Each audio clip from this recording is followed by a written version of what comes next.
Last we left off, the party fell into combat with a group of Defiler cultists at the base of a Starcrest watchtower. These cultists were intent on completing a ritual to retrieve the phylactery of a lich who ruled in the days of the Dark Age.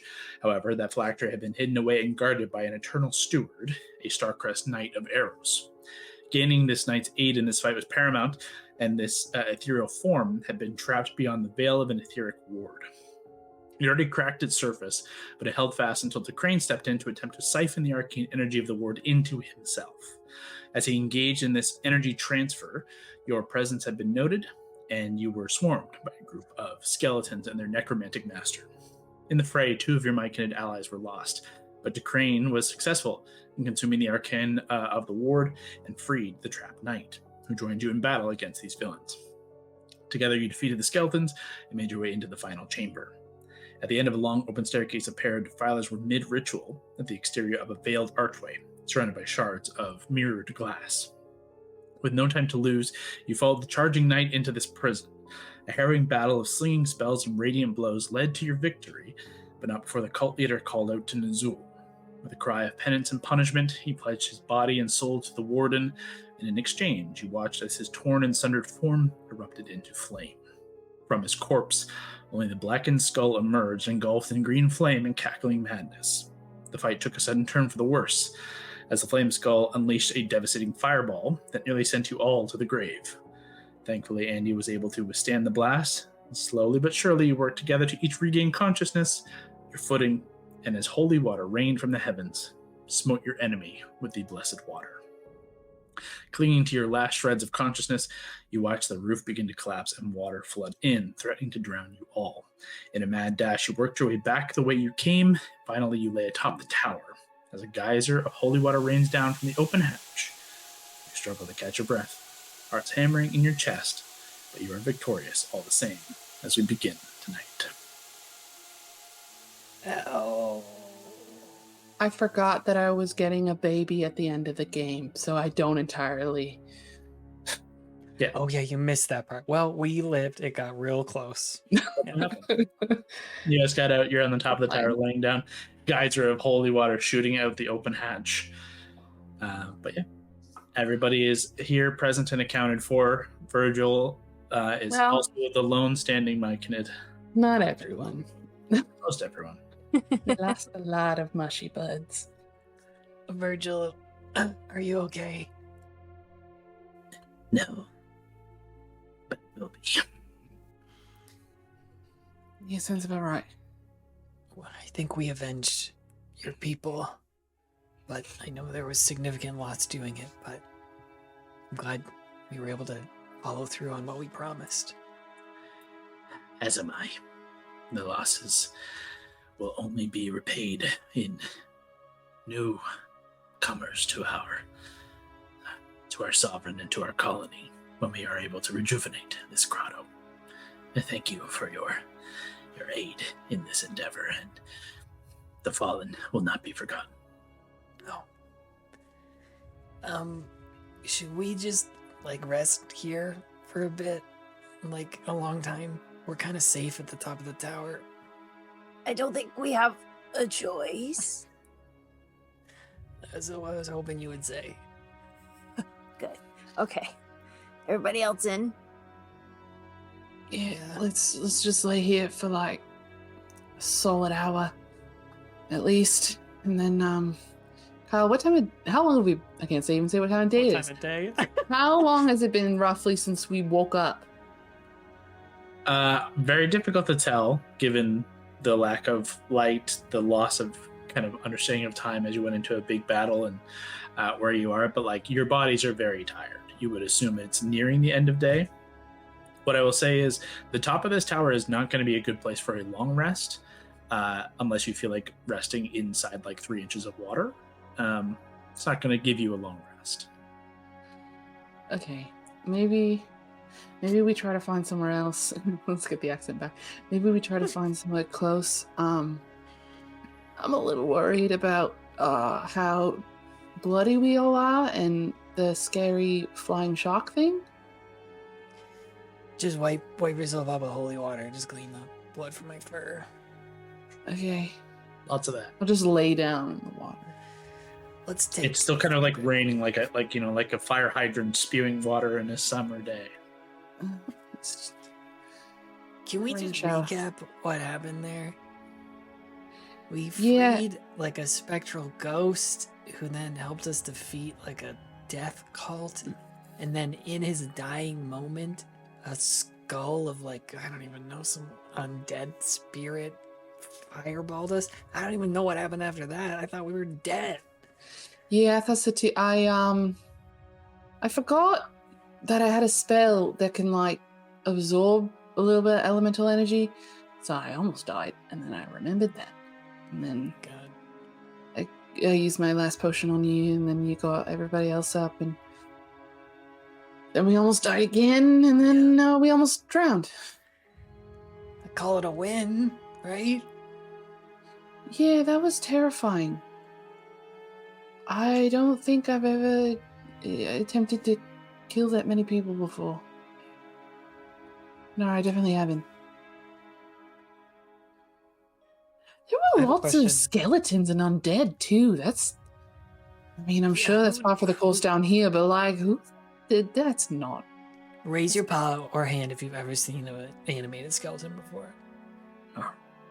Wait, does it count if like it's a festivity and like Carl from the other end of the wood comes out and he's got like a skeleton and he's moving it himself? That kind of animated? No, not Carl's shenanigans. Not that kind of animated. that Well, you're you said not seeing. animated. He's animating it He's to a degree. a right git. Question for DM. How is this Mhm. holy water with our, I don't know, this friend of vampiric heritage? Thus far does not seem to have a terrible impact. But Decrane, I will say the prolonged exposure is not going to feel very nice. In amongst the pain of near death, it's difficult to differentiate which is which. There's been enough magic in this place, enough supernatural for me. I say we get out of here as soon as possible. Okay. Yeah. Virgil also just kind of adds, I can call for Sovereign Ogrul and the rest of my colony to come as soon as possible. Perhaps we can aid in your protection for another eve before we set off on your next leg of your adventure. Oh, they're gonna come to us. I didn't even consider that. For some reason, I thought we'd go back there. That's way easier. I do not We feel must walking rejuvenate for the like an grotto. entire day. Right, that makes a little sense. I just thought it'd be a slower thing. Are you worried Hey, about that? there's a lot of really tiny legs. How long is that Yeah. gonna take them to get here? I think you'll be pleasantly surprised. Okay, Maybe we take a rest while we wait for them to come. sure, yeah. He does need to be at the wall where you came in. Okay, let's. Across the scary water and shark thing to do it? Okay. Oh fuck! I think we're out of. I need to have- rest here. I can't even attempt that. If I fall, I'll die. Why don't we take an hour short rest? Just You can to take a recuperate? short rest, no problem. Okay. Just really quick, everyone make a perception check for me. Where is the scary shark in the Fuck water? me. Fuck me, gonna have that song stuck Nine. in my head. Real bad. 26. 26? 26. Good for you. Nettie? You know. Andy, a reminder, you have advantage, I believe. Oh, good, because that was a 2. Yeah, I rolled a 3. Hey. Kev rolled a 3. That's way better. I just don't remember what my perception This is. is Hopefully. it's definitely going to win out here. But Yeah, no, it's definitely. I can't roll that high. Dirty 20. a dirty 20 is good. As you guys are like kind of take a couple of minutes to like rest, relax, recoup, and then begin to stand up and start assessing the situation and looking. You all very carefully are keeping an eye out for this creature. No sign of it. At least not in the water here. No sign of it directly. And in the interest of expediency, you do make it across slowly but surely to the other side. You still have your ropes connected. There's been no issues there. And as much as you are exhausted and in pain, taking it slow with no need to worry of time and hurrying. You're all able to make it to the shoreline and back along the south side of this kind of lake and back towards where there was this kind of spiral of almost like a spiraling doorway of like hardened mushroom or fibrous vegetation. And it blends in nicely with the stone, so it's hard to see it unless you knew it was there. And as you guys begin to just settle in and make a spot for camp, which would be safe here and recommended here, Vigil approaches this kind of spiral, and you watch as from all of the spotted hydra heads of his 8, 9, 10 different kind of tendrily heads, this array of very colorful spores begin to kind of plume off, and you can see within each of them shifting imagery, illusory within. You recognize yourselves within some of them and with scenes of what has occurred here. And you watch as they kind of drift into the wall and into highlighting the roots of the mycelium that run through this stone. And you watch the kind of like a neon just begin to kind of grow and glow. And he comes back to you and says, "They will be here shortly, but please rest." It was beautiful. Yeah, it was cool. He settles himself down and just kind of sinks. And if you did not know he was at once speaking to you, would just look like a mushroom that is, a weird spotted hydra mushroom, but still just a normal mushroom. A few short minutes, 5, maybe 10 minutes at most, pass before this very sonorous vibration. You feel the ground beneath you begin to kind of quake, little rocks and pebbles quaking. And at the walls where the grotto begins, you watch sections all over that is connected to ends of this neon-colored mycelium fiber begin to spiral and open up. And you watch dozens of holes begin to open in the wall, and myconid sprouts begin to kind of step forth and pour through, just climbing down, clambering down, helping one another down in this kind of chittering as they all just begin to kind of clutter around and just begin to step around you and kind of flood around your little group. And Sovereign Augril steps through, not even stepping through as in opening a door, stepping through as in blending through the wall and stepping into space before you. As you begin kind of resting, he bows his multi-capped head low to each of you. "Vigil has expressed what you have done here, and I, on behalf of the Black Sea myconids, thank you immensely. Haven touched for your aid. Forever you shall be known to us as the Hallowed Guard. Thank you." Now, he speaks more to the sprouts around and just kind of ushers them to go and to begin the process of rejuvenation. And they all just begin to sprint off and toddle off. He helps, and some of these other myconids come and rush and bring you guys food that they've brought with them, same as you've had the night previous, or 2 nights, 3 nights previous at this point. And they just help to build your camp up, make you comfortable, and you just settle in. Amongst other things, Augril hands each of you a cluster of spores, like a mushroom ball, essentially.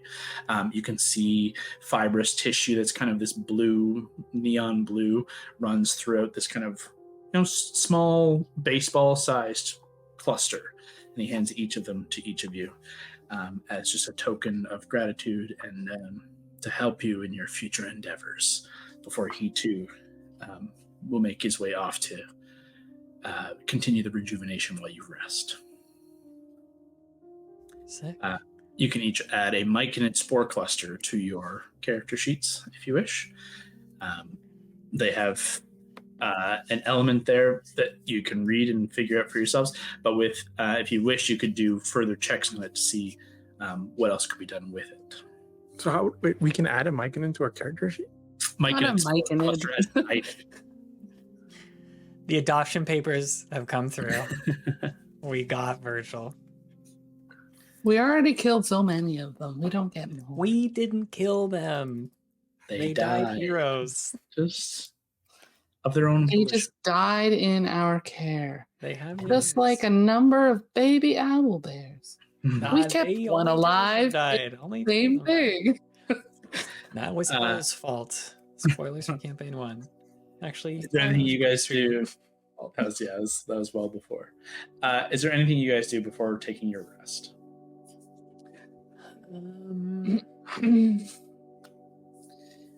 Maybe try and draw that scary shark in my little notebook, but it's too scary, so I end up just scratching it out. It's not a beast. It's not going to make it in. If it's a scary monster, I don't know if I want it in there. Just like Shaggy. normal Drawing. praying, making notes, trying to like just looking back and forth between everyone and trying to get the image out of my head of using magic to put a sword through a man's chest. Sure. Sick. That was, Put that that on was a merch. lot. That was great. The Hallow Guard. Pretty cool. I knew Scott would cling on to. I'm like, a name. Interesting. Hallow Guard. The Hallows. If there's nothing else, I want to add just one thing before you click long rest and go through long rest. Just a recap and a reminder of some of the loot that you did pull from the various elements of the tower, just so that everything is brought back up to memory. You found a diamond that looks like a relatively well-cut diamond, could be worth a decent amount of gold. You found 2 vials of acid. The first combatant you fought had a magical flail that is known as the Raking Flail. Can be found. Andy, you have 2 books that are well wrapped and taken care of that you know will require a level of translation and time to read and process. So just 2 books from the Watchtower, if you want to write that. Too tired to do tonight, but we'll think on another. Exactly. And then these, each of you got a spore cluster as well. I believe that was it, because unfortunately everything else got washed away. We had a lot of failed checks. Was one of those 2 books the journal? Oh, no, the Great. journal would also be Something also separate. be in amongst the effects. What was that guy's? Who was it in worship to again? What was that? Nazul, Nazull. The Vile Warden. That was the lich they were trying to bring back, right? That's the god of necromancy and pain and torture and suffering. The lich they were looking to resurrect or bring back through their phylactery was Morgrund, the Grim Lord, or the Grim Lord Morgrund. Right there. Notes. The Grimwood Morgan cult leader, notes. one of 13 liches of the Dark Ages. Yep. Against Starcrest. And the guy said he was a knight of Starcrest. If there's nothing more, you all will fall into a long rest and can go ahead and get more than a single digit of hit points. Let's do it. As you do, you also all level up to level 4. And in the expediency of time, we've already kind of gone through our level ups at this level, mostly just ASIs for the party. So you'll see some stats adjusted shortly.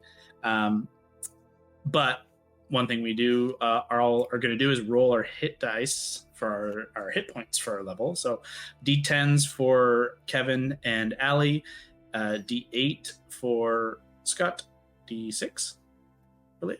I heard it was D4 for Andy, actually. No, that would be They even reduced it. worse. Yeah, it's under 30. This is why I have a high con. Big 8 for Ooh, Kev. Nice. Fucking Kev. I'm going to get So I a add 8 fucking now 1 to or my- 2. You can add 8 to the rolled HP at the top right of your Please don't suck.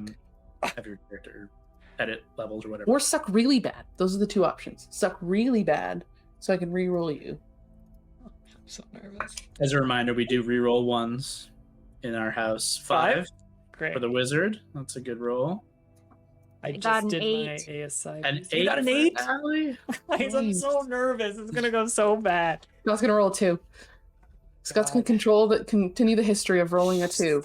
Get ready for the TikTok again. Here we go. Use this Just gotta get D8. his Sorry real for the dice. sound. 6! Guys, Hey. we're doing it!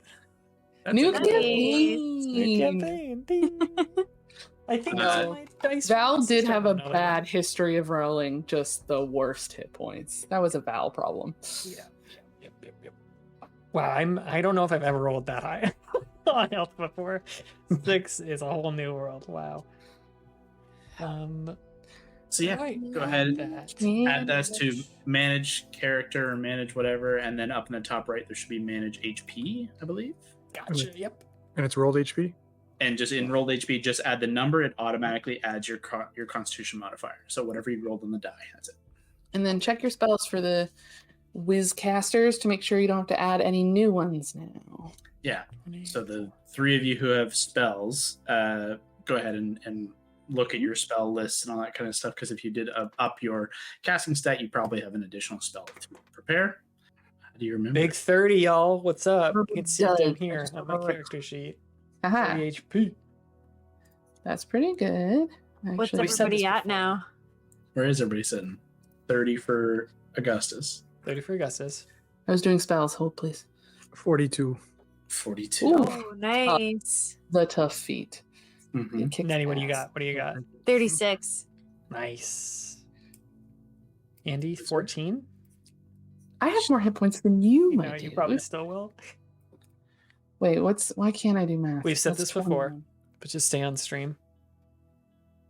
Bree, we're gonna link her stuff in the description. She's always there. She did the lovely little character art. I'm so bad at this. And Leah put together these character bios. They're so great. Leah, you just They're crushed very this every cute. time. Oh, that's right. Yeah, I owe you new ones now. yeah, yeah. you do. That's right. We will need updated stats. Okay. Oh, maybe we'll I'll do do a that. cool effect of like paper move, like fire goes Ooh. across into like Ooh, it like disintegrates. Revealing. yeah. Okay. Oh, that's Scott. cool. Come up with Job for something cool. future Scott. In I have fairness, 33 hit you points. should be now. seeing what we've decided Yeah, right now. it'll happen now. There we go. I'm at 33. Okay. You're 3 away from me. I'm gonna catch you It's eventually. a pretty tight will like catch you eventually. grouping. 30, 33, Except for- 36, 42. It's not bad. Is Druid usually the worst? Shouldn't I be higher than the wizard? What's happening? You certainly should be. Did you dump your con? Yeah, Leah's bumped her con like 2 points higher than you. Con's my second stat. I don't believe in con or strength, just in general. You could beat Lavender from last campaign, who truly dumped her con. Yeah. That was no fun. Okay. So, you all are able to get a night's rest. However, the 2 Herringons and the wizard need a wisdom saving throw, please. Man. Saving throw? Also, I gotta Christmas. reroll my portents. Do you want It's me actually to, pretty you want me good. to message it to you? We've kind of opened up like what it is at this point, so it can Okay. just be stated. 17. That's Success. pretty good. Excuse me, 15. Success. Ned? 6? Ooh. Not gonna do it.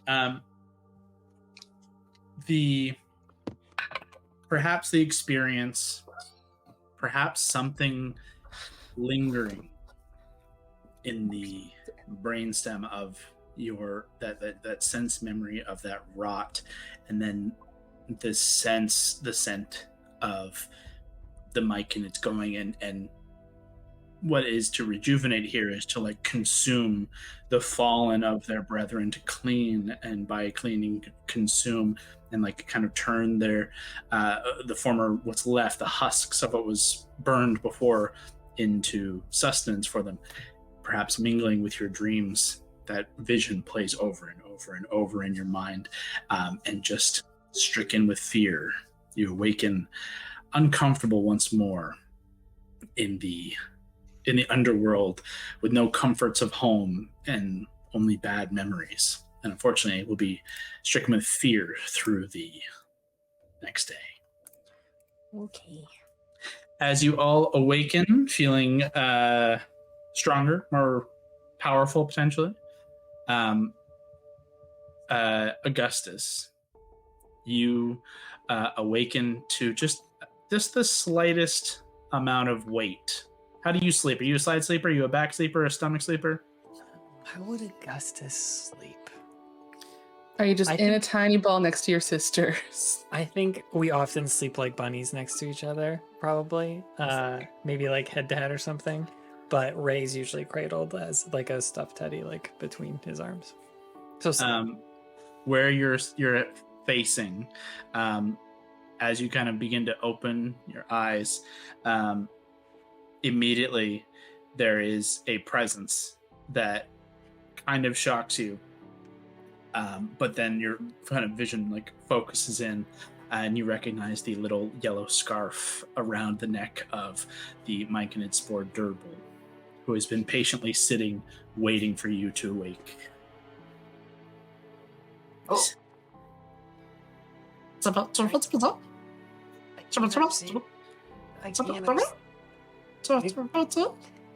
can't understand you right now. How long have you been sitting here?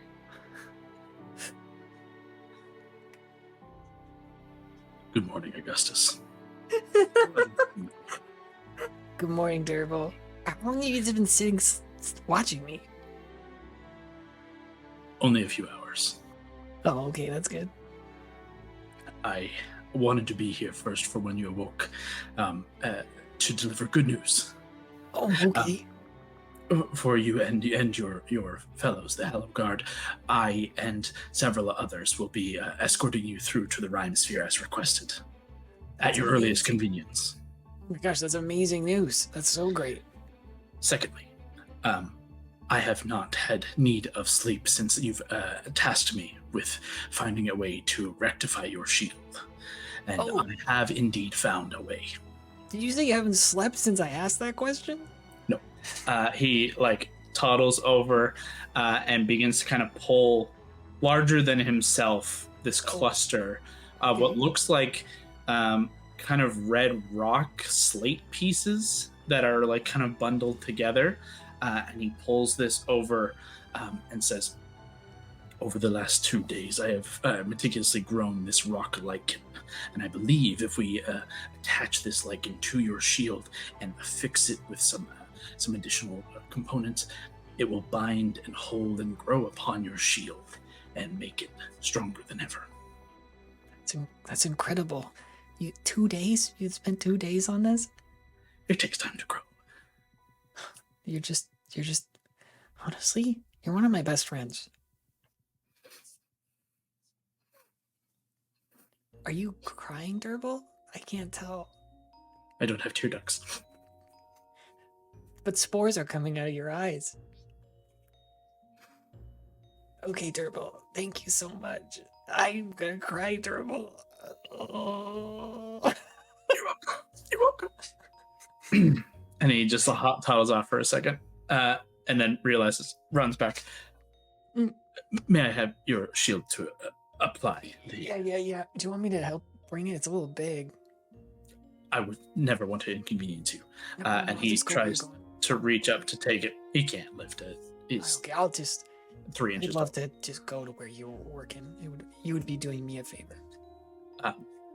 He gestures for you just to set it down here flat.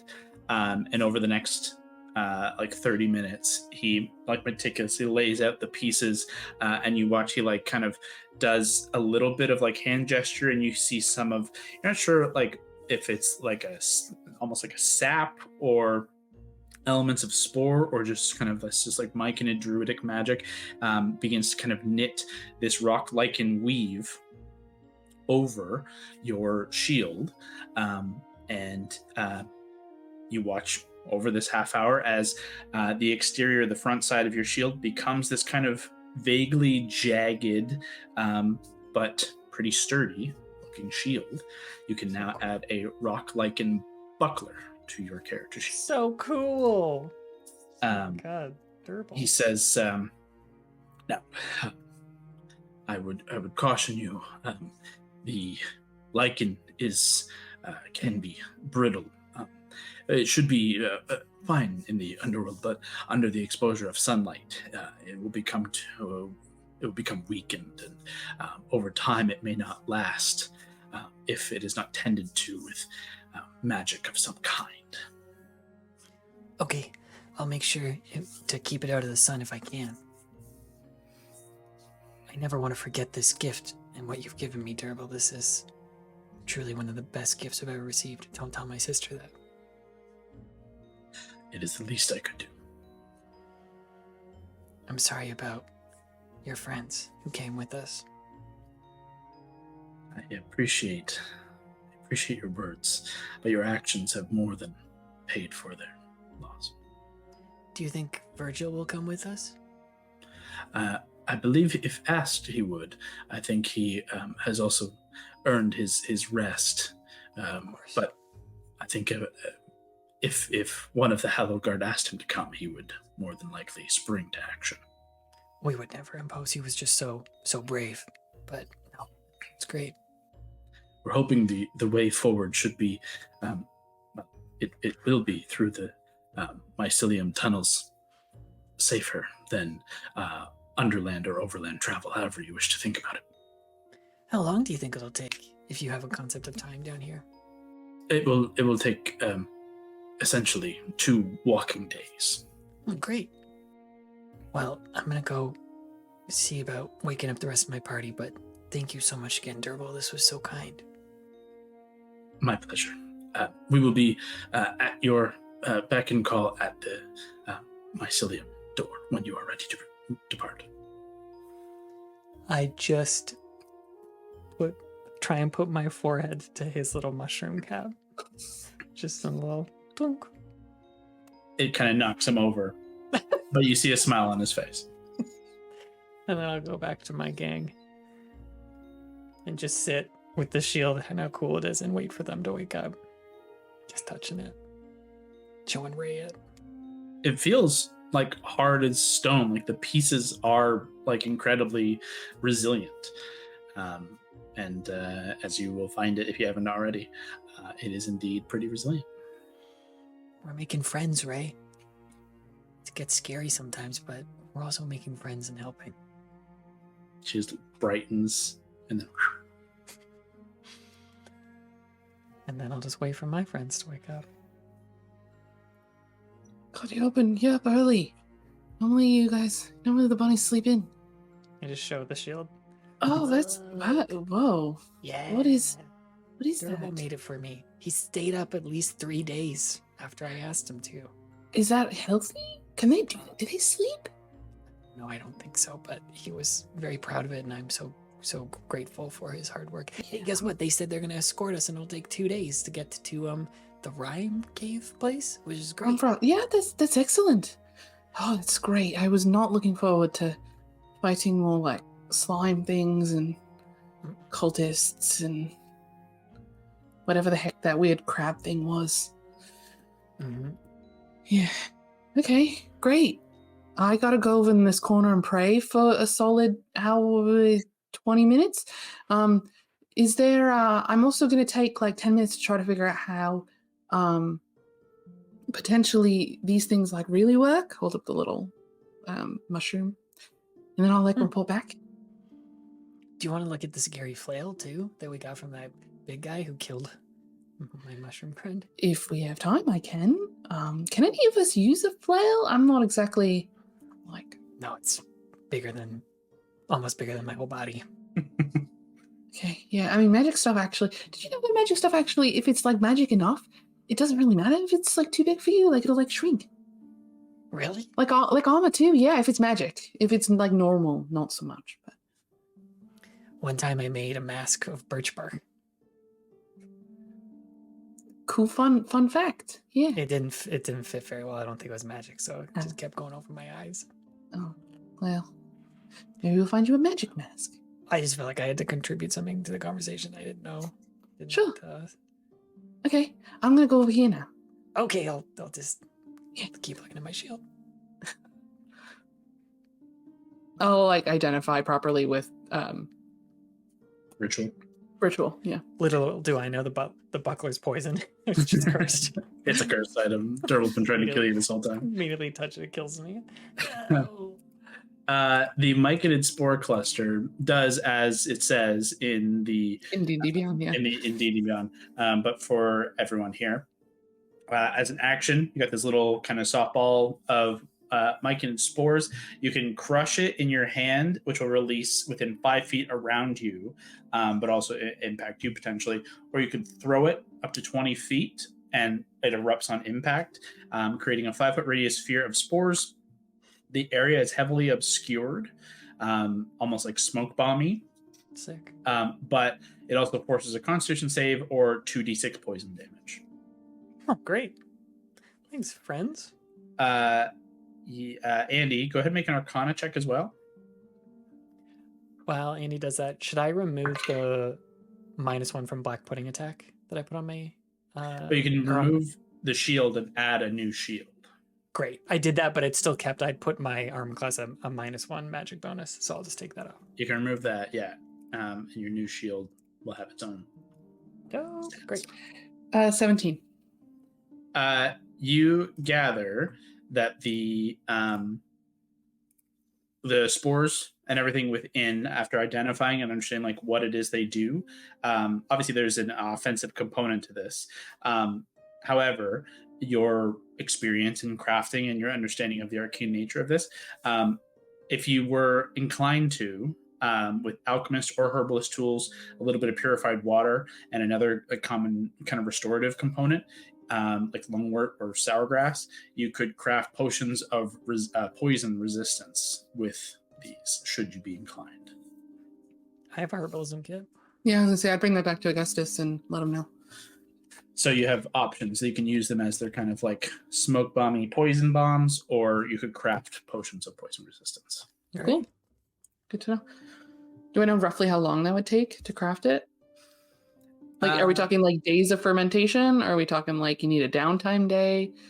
You'd probably need downtime simply. Well, it's one of those things where like it would take longer because if you were to do it in the wild, because you'd be kind of doing it a little rough. If you were at a lab, like, you know, at like a workshop where things are a lot easier and everything's laid out for you and more organized, you could probably do it a little faster and like leave it, whereas you'd have to be actively focused on it in camp. But it's probably like a couple hour process. Okay, my next question is, Overall. are these mushroom spores, do they look like they will deteriorate over time, like they're only going to last so long? Not as long as they're kept without In the dark touching. and... Yeah. Okay, cool. Are you identifying the flail? Yeah. Well, I don't know if we're going to use it in the next few days, and I know we want to get moving. Maybe we can I wait. can't. Let's make sure it's not cursed. Sure. Sure. It's called the Breaking Flail. It's ash gray, cold to the touch, and the head does resemble a bit of an iron skull pierced by jagged spikes. When you hit with this weapon, it deals an additional 1d4 points of necrotic damage, and it has an effect called Graze that when you miss, you still deal damage equal to the ability modifier, so strength. Your strength. That was modifier. crazy. When it was missing, that's still hurting us. That was nuts. That was real bad. If But we it's a get strength-based some weapon. sort of, It is a Get some- strength-based weapon. yeah, if we get some sort of beefy ally, they can use that. I'll use it as a trade for something, yeah. That's true too. Yeah. Kev Okay, loves a good haggle. Kev loves a good trading episode. Does Decrane, though? Is Decrane a That's good fair. haggler? I don't know. The crane has a weapon on him at all times, several, so I'm scared to see what that's like. I don't haggle for things. So it worries me. It's either a deal or no deal. All right, Kill or Howard. no kill. Okay, is at the end of identifications? I think so, unless Ooh. there's anything else anyone really wants. Let me roll to get the staff of healing back up. The staff gains 1d6 plus 4 charges daily. Well, only 2. So 2 plus six. 4, so 6. Let me cast Mage Armor. Out of how many charges does it have? I think that's 10. So let me just So take it's these off. 8? 1, 2, 3, 4, 6. So I've currently used 2. It was at 8, took off 6, so now 2 have been burned. Because if I roll to the last one, I have to do the d20 thing, right? Yeah. And this is with a gift. This is like using a gift before you give it to the person. You don't want to break it. Yeah, this is the payment to an ancient dragon.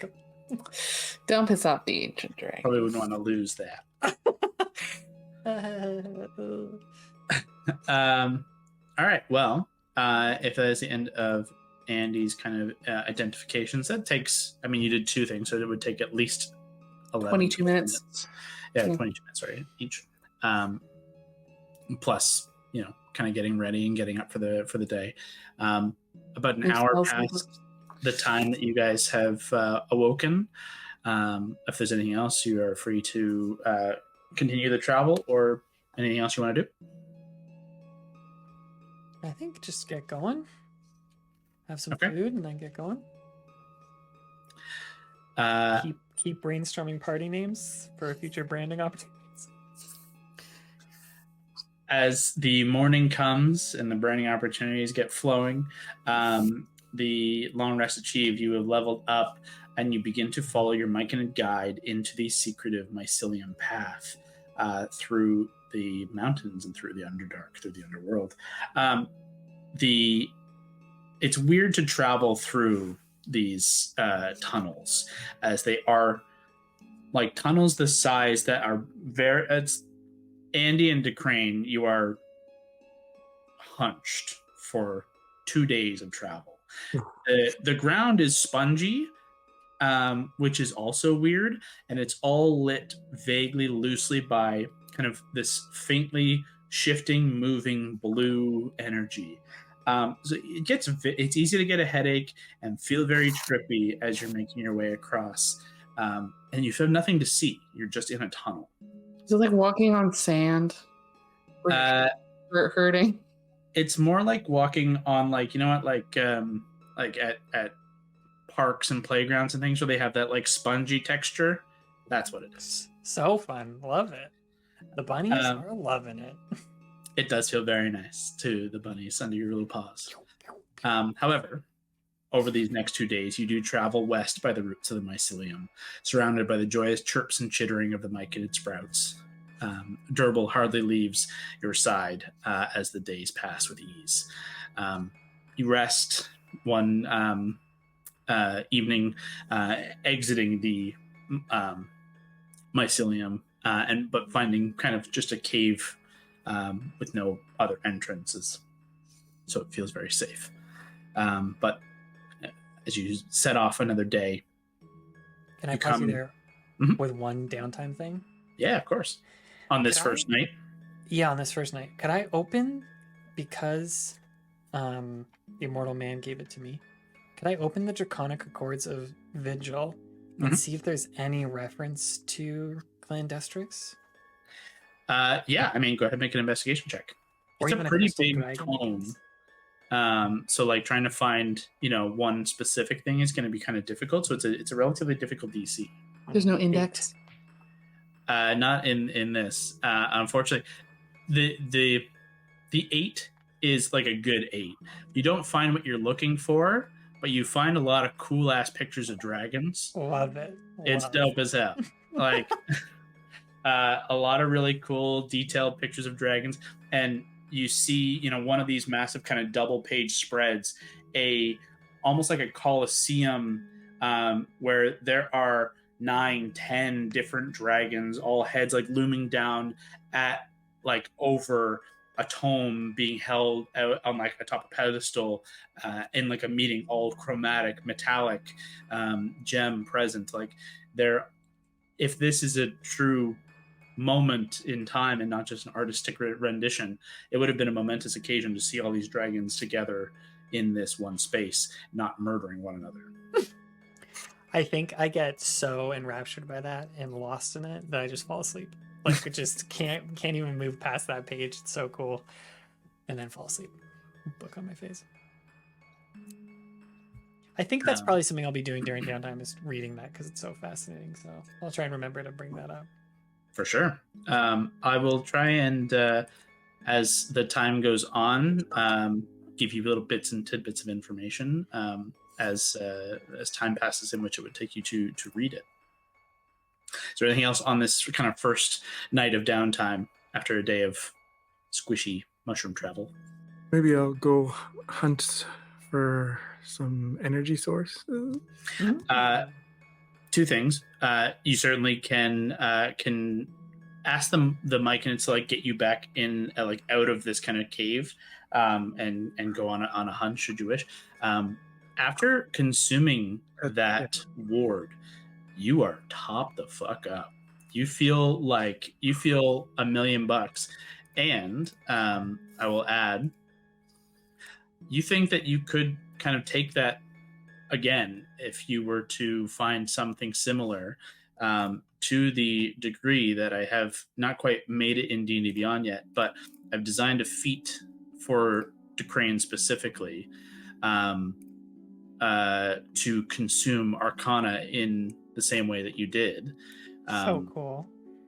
Called Devour Arcane. That's so cool. It's a cost. It's a use of your energy drain ability, but essentially can be treated as an effect of the Dispel magic spell over a protracted period of making those checks and saves each round equivalent to each level of spell. Whoa. That's very cool. If we encounter like a wall or something or another ward, that'd be great. Because of that energy, do I still have the 2 exhaustion? You will reduce 1 after the first night, and then, so after this night you'll have no exhaustion left. Okay. And same with Allie, the fear will fade as well. Okay. I'll take a little bit of time to start. I don't know, like pick. Doesn't matter which book, but same thing as Scott. Like in downtime, I'll slowly start using comprehend languages to try to see if I get anything out of these books. But don't feel like you need to. That's going to take a lot of time. Well, what first thing I can do is, as you cast comprehend languages, you get the immediate translation of the 2 titles that are along the spine and front cover. The first is Eritology of the Redeemer, the Tenets of Vigilance. The second is The Laws of Preclusion and Exile. Reclusion and exile. Jesus. Archaeology of the Redeemer? The Tenets of Vigilance? Of those 2, which would you start to kind of like dig into with this hour of comprehend languages? Leah in real life doesn't know what half these words mean, so I'm trying to guess. Archaeology is good. That's a good. Yeah, what the heck does that mean? I don't know. You're not sure. Cool. Sure, I'll start with that one. Archaeology of the Redeemer. Well, what has the cooler cover? Like, what's got better cover art? Which one's less destroyed? Because these aren't full books. They've been kind of beat the fuck up. They've been beat up. They're very worn, very worn down and faded. And it's only through the lens of magical, like aiding your eyes to be able to read, that it's kind of giving a highlight to the words, and as it's like giving the magical translation, aiding to like see through the wear of time. Looking at the Eritology of the Redeemer, as you kind of begin to flip through very gently, very delicately, it is. Go ahead and just make. Give me a. I'm going to call it a religion check. So it's my brain. Dirty 20. Okay. The Redeemer, as you come to find, is a pseudonym or another name for Eros, the god Eros, a god of protection and vigilance. And as you kind of begin to sift into this, it seems to be a religious text regarding the tenets of those who are devoted to this god. Primarily being vigilance and protection and standing up for those who can't stand up for themselves. It takes a long while to like dig into the book proper. And nearing that end of your hour of time, if you were to sit with it long enough, you would get to an element of kind of seeing repeated the term that you're presuming is a group. It's unlikely a single person, given it's plural, known as the Watchers. How dry is this book? For anyone else, super dry. For someone who actually likes the study of history, stories, and religion, it's interesting. Okay. It's like, how story-based was my question, because I'm used to an oral tradition where everything is made way more interesting than it actually is. There's a lot of pomp and circumstance if you were to read it in the wrong tone that could be read as like devout and proud. But the tenets you're finding are hard to disagree with. Like, they're hoping for a better future, trying to do better for those who can't do for themselves. I think with a 20, you are aware of Eros. Eros is not particularly, a hidden deity by any stretch, but certainly not a very popular one. Not a top 5 of the. No, so just not a just not a common one. Under the banner of like protection, if you were to in Candorne, if you were to seek protection and be praying for protection, more often than not, you're going to pray to Kieran to protect you as the god of honor and battle, and as kind of like the prime deity of Candorne. Looking for protection, you want the honor-bound knight to protect you, whereas this is more of a fringe deity. Well, at one point, bring it to the group and just say, this might be a long stretch. Has anyone heard of the Watchers? Is that a thing? Anyone's? I'm not sure if that has something to do with the guy who's protecting that area, but the Watchers. That thing you read, the journal, it said, "The Grim Lord lies in wait, and no watcher nor fungus can stop the inevitable." Yeah, that's right. So I think maybe that tower belonged to the Watchers or Starcrest because they were guarding it. Yeah, like context clues, I'm pretty sure it's Eros. There's probably a location for that god, and they're the ones who locked away the phylactery stuff. It's interesting. I'm not sure if it's fallen. I guess I should have checked. I have detect good and evil. I should have checked. I think that can locate hollowed ground. Should have done that when I was there. Well, good to know later. Okay. Yeah, I mean, I'm only just like this far. It's a really big book, and it's taken me a really long time because I gotta like translate it with magic. And also sometimes it's kind of boring. But if you like skip, there are exactly 0 pictures. Look at this one. It's a bunch of dragons. Oh my god. Yeah, right. That's wonderful. I know. Well, that's really good. Thanks. I didn't draw that, but it's so cool. I was gonna say, wow, you're. No, I'm not that guy. I still gotta keep practicing my drawing, but yeah. You know what's funny? I looked at that picture of these dragons, and then there was something about the dragons helping cause the flood after those 13 liches. 13 liches challenged by draconic presences. So maybe this was them like deciding to challenge the liches and cause that flood.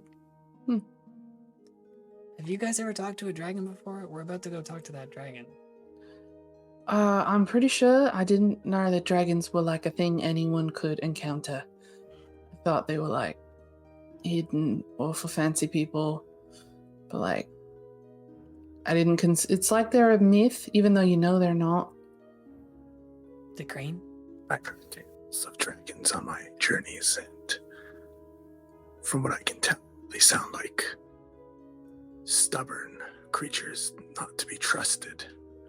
Okay, we might need to have a talk about going into a dragon and like telling them that they're not to be trusted, because like can't. They're very proud, right? Like they're real proud. So we just gotta like not offend them. I feel like this is probably the 3rd time we've had this conversation about not offending a dragon. Real proud. Don't piss them off. We're here to do a job. So here's your stuff. And then they give us stuff. And then we go right along our way. Hopefully don't fight anything. The main thing is that, there are different kinds of dragons, and some may actually be very friendly. But I think what's in common is that they think they're more powerful than everyone, and they can, as a result, do what they want. So we just got to be ready for that. And if we need To be to fair, fight, I'm pretty sure they're significantly more powerful than us. I don't think that's a pretty low bar for like dragon being more powerful than. nevertheless, Four we've of got to be us. ready to fight. Fight the dragon? Just have your guard up. That's all I'm saying. Nettie, Okay. what do you think? They're not gonna eat us, right? What? They're not No, gonna eat us, right? hopefully not. We have the thing they need, and like it seems like it's kind of like friends with our kind of boss. If Feel they like eat I would- us, they're going to die from the inside. That's all I can say. That's a horrible way to go, though. I don't think any of us want to go that way. I don't. No, It's kind of cool, but nah, not really. that sounds terrifying. Yeah. Just don't show weakness in front of them. We treat them as equals, and they will look at us as equals. If we show Well- any fear, they will have the advantage. Well, I'm more so concerned about my brother and I, because, I mean, if you look at us, I mean, we're rabbits. Don't. Of course, but just look confident. Like this is nothing new. Exactly. You've seen a million dragons before, and this is just another one. My mom said that being soft isn't a weakness and showing vulnerability can be helpful. So I think I'll lead with my vulnerabilities to really like disarm them. I'm not saying that's wrong, but to a dragon, that's not what we want to show. To one of those mushroom things, yes, that's okay. Durable has a name. So.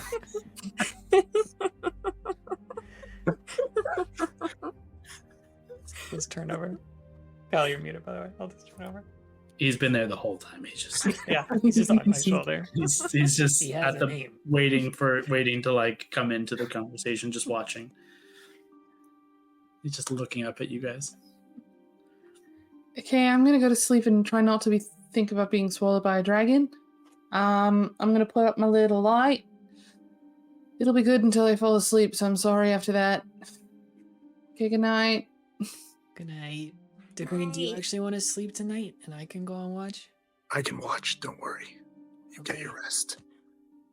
We will also be on watch. Do not Okay. fret. Durable, you sleep too. You've been up so late every night. I will not sleep a wink. To Okay. ensure your safety. Thanks. He as everyone settles in, he does get really close to you, like maybe uncomfortable, but you probably don't mind. He gets very Just close and tap him says, again.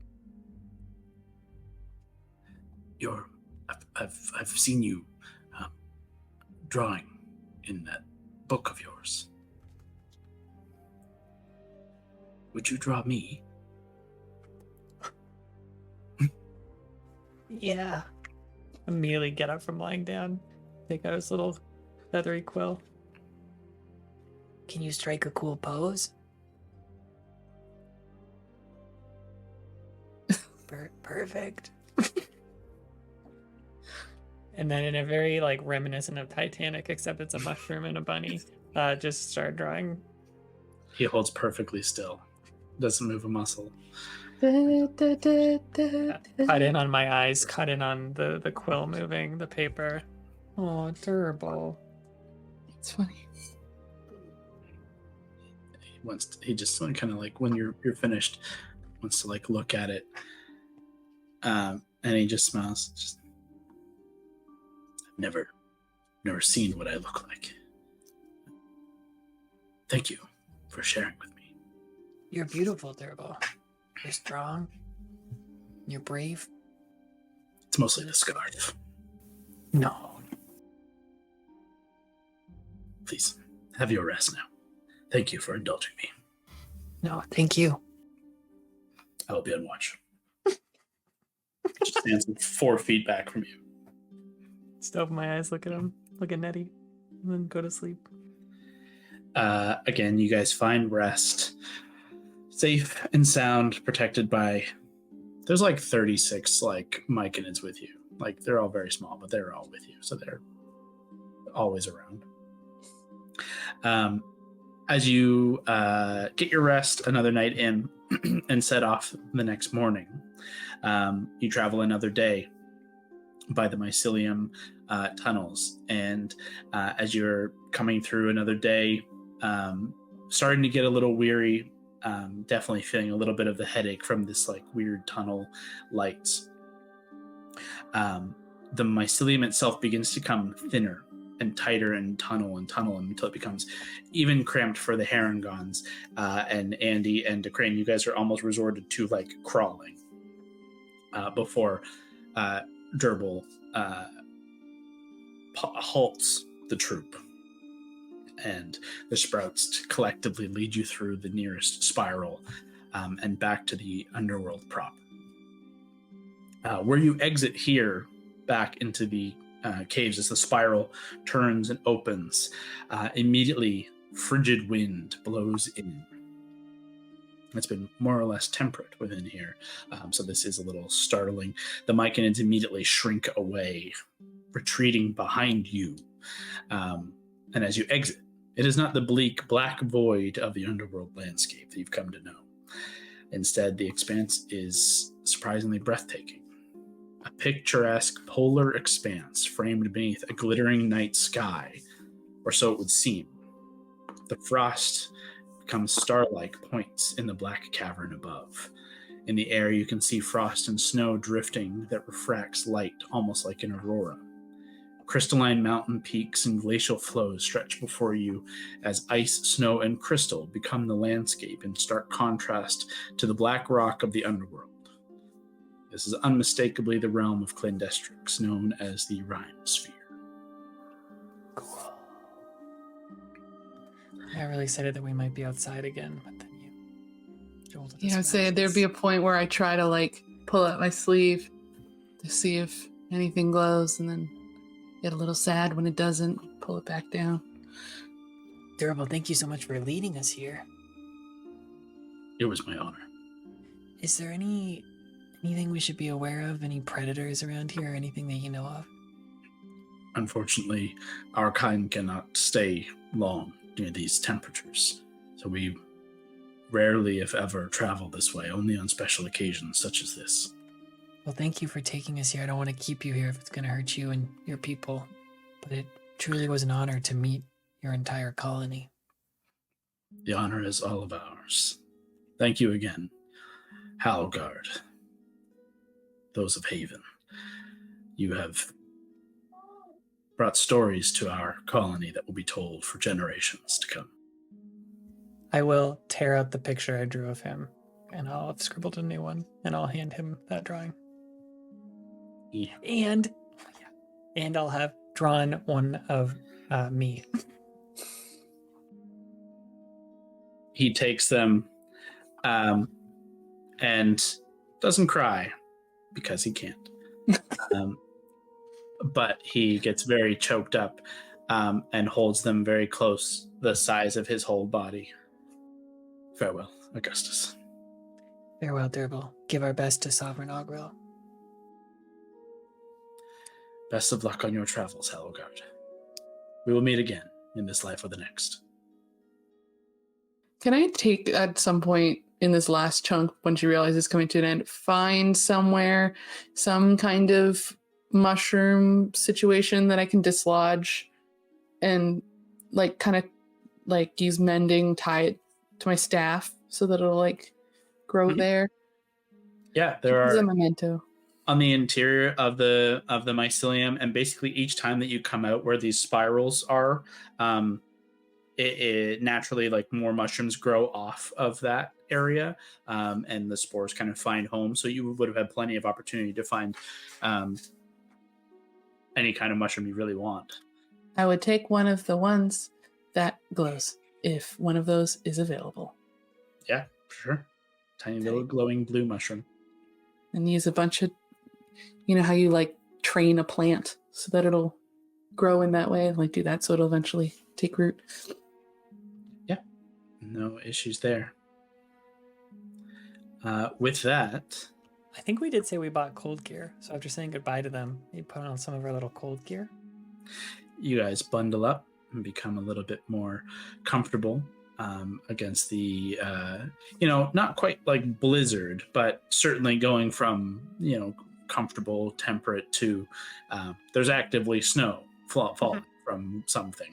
It's magical, obviously, but it's chilly. It's cold. So bundling up with an extra layer, some hats and gloves and a coat, certainly not going to hurt here. Oh, I learned something new. I forgot about this. Give me your here. I'm gonna take my, and I can't remember what it's fucking called. Like a water pouch. What's that called? Your Water water skin? Water pouch? Water skin, yeah. And I'm gonna use prestidigitation to make it warm, so we can drink from it and not be as cold. Nice. Get a hot water bottle now. Yeah, Yeah. seriously. We can That's such a good if idea. any of us get cold, pass it around and Put it under your coat. Yeah. Only lasts an hour. But still, that'll be very helpful just for quick heating up and just generally any just kind of touch-ups. I assume is that one of those things with prestidigitation where you can only do one at a time, or can you do multiple effects? I'm pretty sure you can only do one at a time. I thought there was something about prestidigitation where you could have Oh, up to a certain 3. number of effects. Yeah. Okay, cool. Yeah. I will use 3 to do 3 of the 4. The bunnies can share. They're little. I mean, Sweet. I don't know that the crane doesn't need it. yeah. Need it.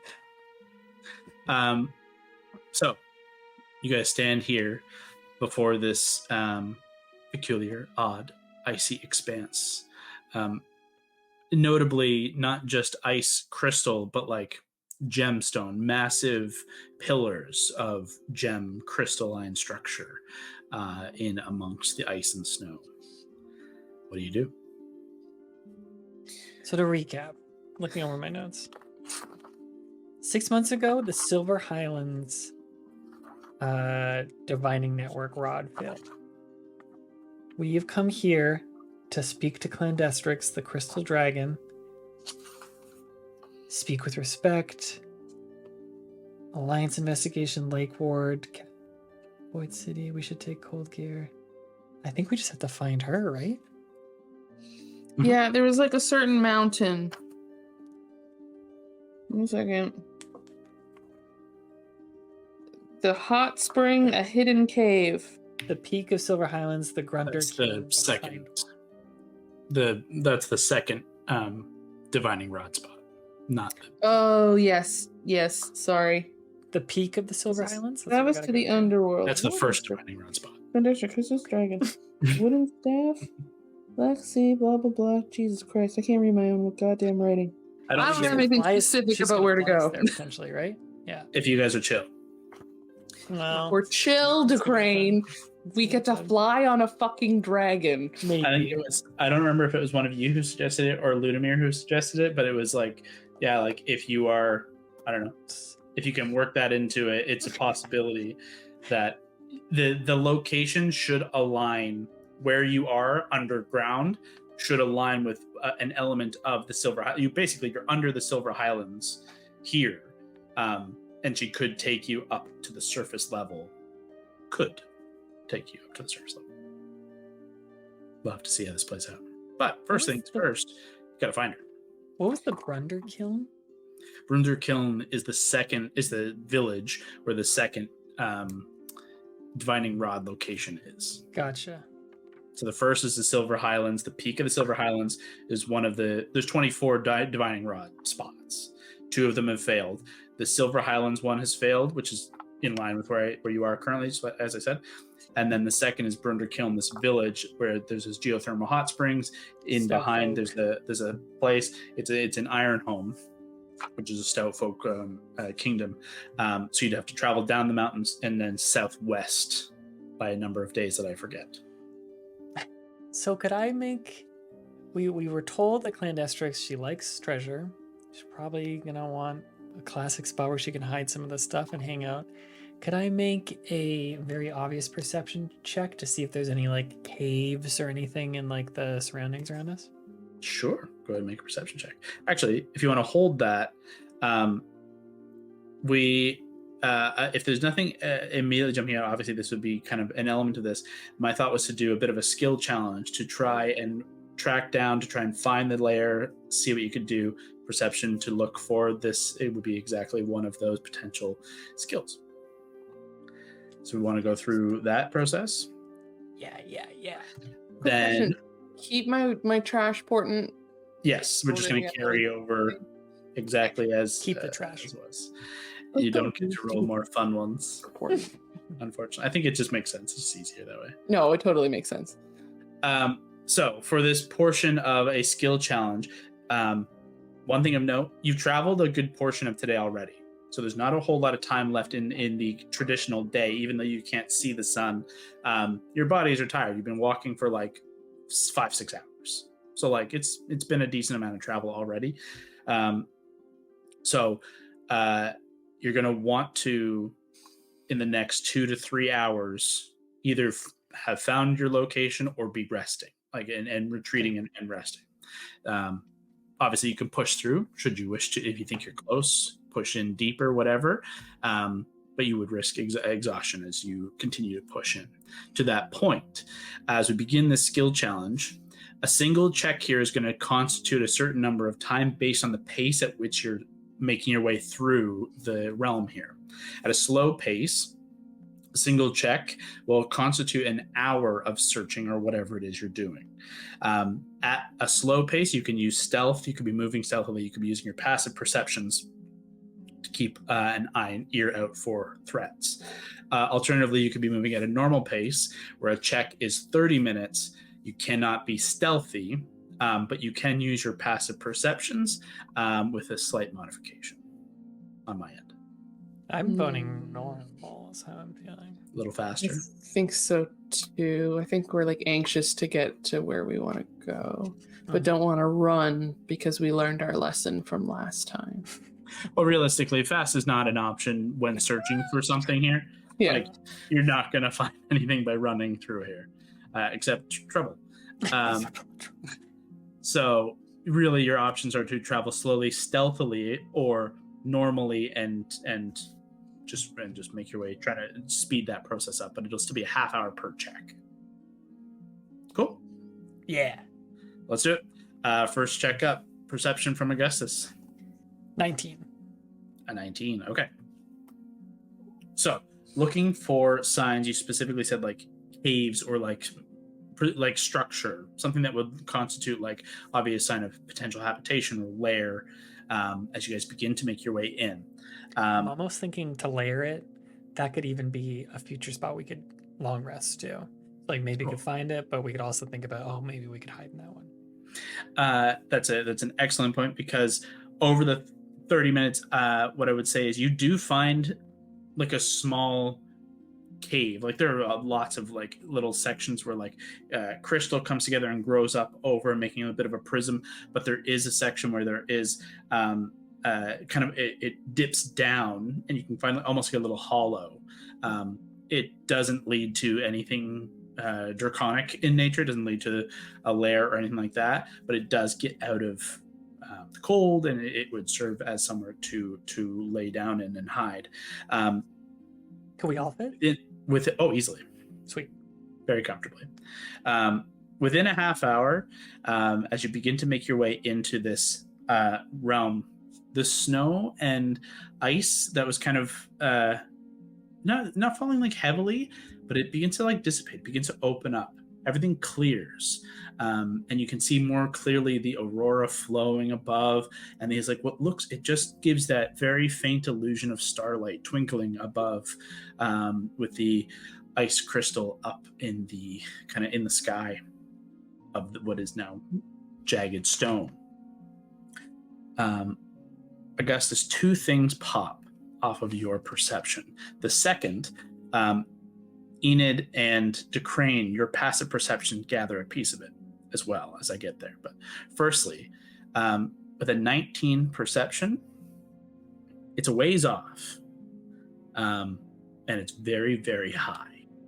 But amongst the aurora, as you guys are all kind of marveling, what looks almost like an inverted castle peeking from the roof down in these inverted, jagged spires and like towers descending from the roof of like the ceiling of this cavern made of crystal and ice. So cool. It is 500 feet high. I have no idea. And way off another like hour of travel to be underneath it. But you spot. You guys see that? Look how cool. There's like an inverted castle upside down. Whoa, it's so cool. If I was a really cool dragon, that's where I'd be. The second thing, as you're all kind of marveling and looking up, as you get their attention up, it's out of the corner of the three of your eye. Unfortunately, Andy, you're just distracted. But the three of you catch out of the corner of your eye from one of these tall kind of pillar-like crystals a flicker of what looks like gold or yellow for a second. Kind of shifts and then moves fast through the crystal. Would you describe it as like electricity, like lightning, or something different? Not like no, I wouldn't say like electricity or lightning. What realistically, like your expectation would be something to pop out on the other side, but nothing ever comes. Like it felt like something moving behind or through the crystal, but nothing reveals itself. Did you guys see that little like flicker? It was weird. Well, Oh, sorry, Kyle. I don't know if this matters at all. Because I have advantage on perception right now. Your perception the rod. Yeah, my passive perception's 16 right now. Yeah, your passive perception's not bad right now. Only because I'm holding this thing. That's right. I forgot about that. Ooh, I was wondering why that. I'm like, why the fuck is it so high? Dividing breath. well, Ooh. we could camp out here in this cave, this like dugout, if we don't find her or them by tonight. But you guys have any other ideas? This is me asking you to do your own skill challenge. Yeah. I have something that might work when we get closer, but I think we're still too far. So, Crane, what you bringing to the party? What do you bring in? If we're gonna camp here, I need to be sure that there's no threats. Let me do an investigation.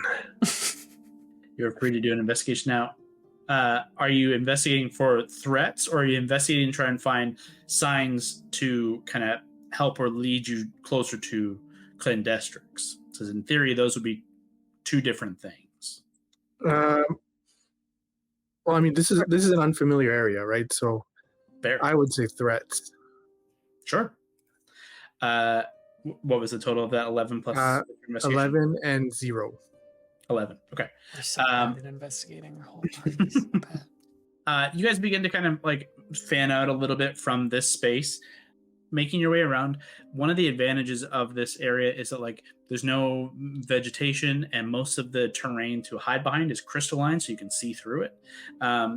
So there's no signs of any other creatures. So you don't see any sign of tracks or anything like that. For this area, it seems relatively safe. That's good. If you were to retreat here, at least as of now, you feel like it would be safe enough for a night's rest. Nettie, what do you want to do? I don't even know, honestly. I just want to keep going. I'd like to get a lay of the land if we get closer.Maybe feel it out a little bit, get the vibes. Let's make sure we're not going into anything crazy, you know? I mean, we're guiding dragons, so, you know, it's gonna be crazy, but... Yeah. Do you have good survival? Would that work? Like, what's your survival like? Yeah, +5. That would give you a good lay of the land if you want to roll a survival check. Okay. Oh my god, 6. Okay, that's an natural one. Well, The feeling so confident saying that. So I'm gonna do a confident. vibe check. Nettie hops off, leading the charge forward, looking for just kind of anything, trying to pick up the vibes of the area, pick up what's going on in this space. Look it. Yeah. Not getting anything. Pretending I knowing what's going on, but I don't. It's a little bit of Licking snow. crystal. The crystal has no real taste to it. The patch of snow that you think about going near for a second, looking to think about maybe tasting maybe just touching for potential, like seeing if it's cold or not, just out of curiosity. But it suddenly kind of shifts. And you all hear just kind of this like, and out of the corner of your eye, each of you sees a flash, a similar flash of that golden yellow shift. Not in this one directly here, out of your periphery. There are multiple, spires all around this space. Every 10, 30 feet, there's another bundle, a bunch of jagged spire of crystalline structure. And it kind of distracts you for a second, but Enid, you're right against the base of this one spire that rises. And as you go to like touch this snow and you hear that sound, you look up and the ice at the base cracks. And the crystal itself begins to kind of rise up out of the ground in front of you. You begin to kind of back away, and you watch as it kind of breaks off into two pieces, and then just sliding, gleaming out of the form of it, to jagged pointed arms, to legs, as the crystal comes to life before you. And I need you all to roll initiative. No. No. Ooh, wait. Oh, that's not good. Oh, you're all set up and everything. God, look at this. Beautiful. It's cool. Love this white backdrop. Jeez.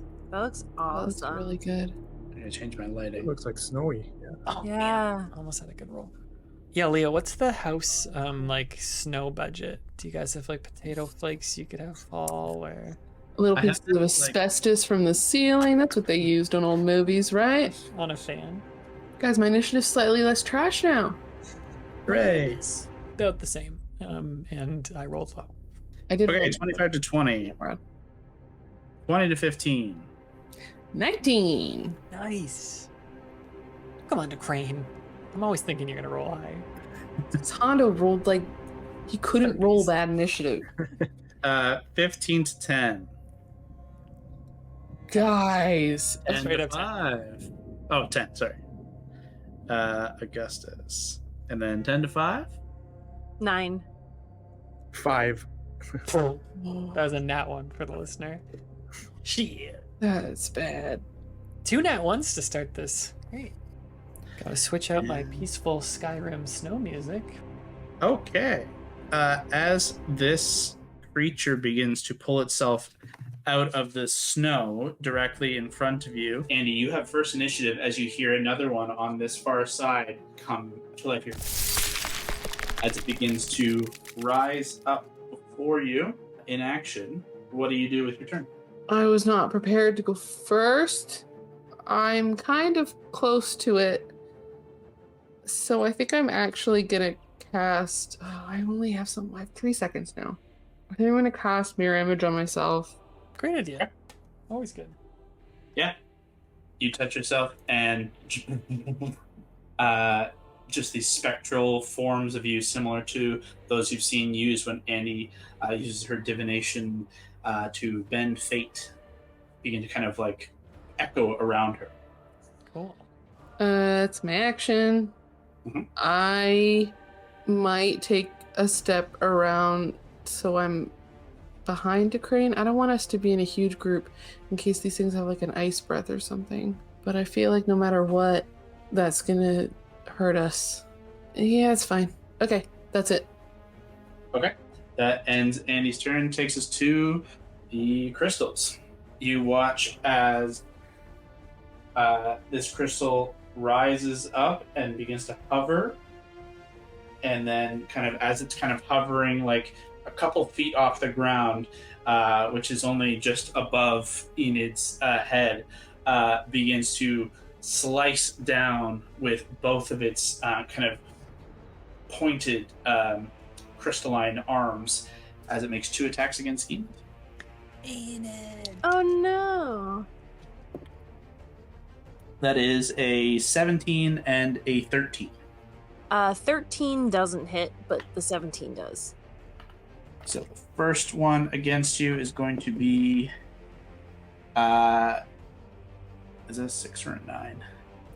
That is 9 points of slashing damage. Oof. It is then, as it does that, you watch its form begin to kind of ripple and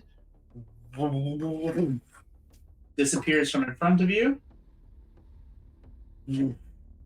reappears over there. Oh. Okay, great, cool.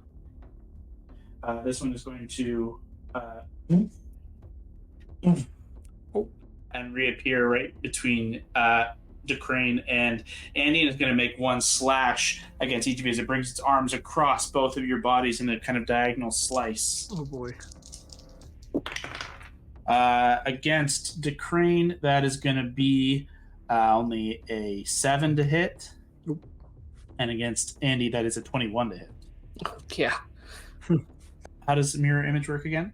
Roll a d20 to determine whether or not it hits your duplicates. So if it's a 6 or higher? if you have 3 duplicates, you must roll a 6 or higher to change it to a duplicate. Okay. Roll an 18. Okay, so Great. 1 duplicate destroyed. The duplicate's AC is 10 plus your dex. Yeah, of course it's gonna hit, and it's destroyed. Great. Okay. If it hits you, it hits your duplicates. Yep. So 1 destroyed. It slices down. It slices across to Crane. To Crane, you just matrix dodge out of the way as this other arm slices across Andy's body, and you go to move, and one of your other figures doesn't, and they're shattered away. It's going to hold its ground right there and take us to Augustus. Hey, it's me. Okay. Oh, that's cool, but that wouldn't work. I should save that. I'm just going to rush up to the one who just tried to attack. I'll run to the one who attacked Andy. I was thinking the one who attacked Nettie, but it kind of teleported away. So can I try and get advantage on this? Have we been doing flanking rules? I don't know. Yeah. I thought so. If we have been, I will continue to do so. I might be Whatever you wrong. want. Whatever you want, DM God. I was intending to cut out flanking rules from this campaign because I feel like it makes combat kind of stagnant. You It's can fine. get there if you want, and maybe we do, instead of advantage, a reduced AC situation. Whatever you want. We can figure it out after this combat. I'm just going to attack this guy. Yeah, well, let's run with advantage for now just because we're in it, and that's just what we know. It's just easier. And I'll make up my mind later. Sweet. Okay, I'm gonna use Primal Savagery. A little pause glow with some like solar light, and I'll roll this with advantage. First was a 15. Let's see if I crit. Oh, I almost did, but I didn't. So 15 plus 7 is 22. Yeah, definitely hits. And then 7 solar/acid damage to this thing. Sounds good. It takes that damage, and as it does, it's going to use its reaction when it's hit to unleash a wave of psionic force and a reverberating blast. I need you to make a Constitution saving throw for me. Oh, that one. Oof. Okay. As you slice across into the side, you see you kind of scratch up the crystal, and in that spot, you just hear just like, and it just like slams you. With a nat 1, you get thrown back, slam into this and fall prone. You take 11 points of force damage and an additional 4 points of bludgeoning damage from slamming into the crystal for 15 total. Half my HP right there just gone. I was so brave. Bonus. So that was, you don't have enough movement to stand because you moved 20 or 25 feet to get there. So you're unfortunately still prone. That's no worries. And then I think I won't do anything for bonuses just yet. Okay. I'll just be like, oh, ow. That ends Augustus's turn and brings us to another fun element. Oh no. You guys watch as these two crystal guardians kind of are fighting and coming to life. The snow atop this kind of floating pile of snow and ice begins to kind of rise up and form into a humanoid shape as this snow golem also joins into the fray. And another Oh, God. Oh, hello. forms right over here. Augustus, you feel the snow underneath you begin to kind of slip away and move. It moves your jacket and then begin to tower over you in this semi-faceless snowman, just blob that is then going to slam down atop you with advantage. Melt him. That is a 19 to hit. That'll hit. And then, a 22 to hit. That hits too. I might be down here, guys. So let's change this to this. That's going to be 6 points of bludgeoning damage and 3 points of cold. Okay. What's your AC, Scott? 16. Followed by 7 points of bludgeoning damage and 2 points of cold. I'm down. Oh my god. Just 6 left for that one. Pummeling you, and you guys watch as this golem just like powder just begins to rise up around Augustus's form after slamming into the crystal, and just you don't even see him anymore amongst the powder until it stands away and you can see he is not moving. That is that one's turn. This one over here, you watch as it just begins to kind of like as it forms itself. As it rises up to form, it brings its hands out at the side and then just throws them together at the same time, making 2 snowballs that fly forward towards Enid. It's kind of fun, though. They're kind of fun. I was gonna say, Nate would absolutely love it. Enid would be hit like, hell yeah. 16 and a 22 to hit. Yep, they both hit. The first snowball strikes you for 6 points of bludgeoning, 1 point of cold, 7 total. Okay. Second strikes you for 5 points of bludgeoning, 4 points of cold. Okay. As 2 snowballs clock you on the side of your head, and you're like kind of right in your hip. Oh. This one actually, after finishing off Augustus, is gonna get up into melee with you, Decrane. And that one over there is actually he's gonna hold right where he is. That'll end their turn and take us to Enid. Nope. Yes, Enid. Okay, I'm going to run and grab my brother. You got Pull it. him up. So, 5, 10, 15, 20, 25, 30 gets you there, but you take an attack of opportunity. That's okay. You get over there, this snowman just like wings his hand back to slam you as you run by, but is not going to hit with an 8 total. You slide beneath the open arm for skidding up and coming to a halt right beside Augustus' unconscious form. And I'm going to, I'm going to get him up. You go ahead and cast Cure Wounds. Yes. 4 healing. You go for 4. Woohoo! I'm back. Thanks, sister. All right. Anything for a bonus, or are you good? Nope, that's good. Okay, that ends Enid's turn. Decrane, we come to you. Surrounded on one side by a crystal golem, the other by a snowman, and then Andy at your back. I'm going to go for... In terms of range, am I considered close range? You're in 5 feet of 2 of these combatants, and then long range on these guys, but you'd have disadvantage on range attacks from being in close range with these guys. Oh, so like the gun is not good for close range, right? No, you'd have disadvantage. Okay, so then what I will do is, well, I'll stick with the rapier for now. Okay. Which one are you attacking, the crystal or the snow? The snow. Okay. I rolled an 8, and the rapier is +6, so 14. That'll hit as you draw the rapier back and stab within. It goes right through the snow. No. Doesn't seem to have any effect. Piercing might not Oh, work with snow people. No damage. It is immune. All right. Well, I can't do anything with my bonus. You could make a dagger attack if you have a dagger in your offhand, because you haven't drawn anything else. You could make a bonus action dagger attack I do have a dagger, yes. if you want to do that. Then you have a rapier and dagger. Make Or the other guy. But I'll have to. Yeah, I'll do it. I'll have to do another guy because this guy's immune, right? This Mhm. might be piercing if a dagger does slash. Does dagger do slashing or is dagger piercing? Daggers are piercing as well. Oh shit, then yeah, try the other dude. Try Okay, I'll first do the one. other dude dagger, and I rolled 18. 18 is going to hit. So this is just a D4 and no modifier added. So just Okay. straight D4. 4. Beautiful.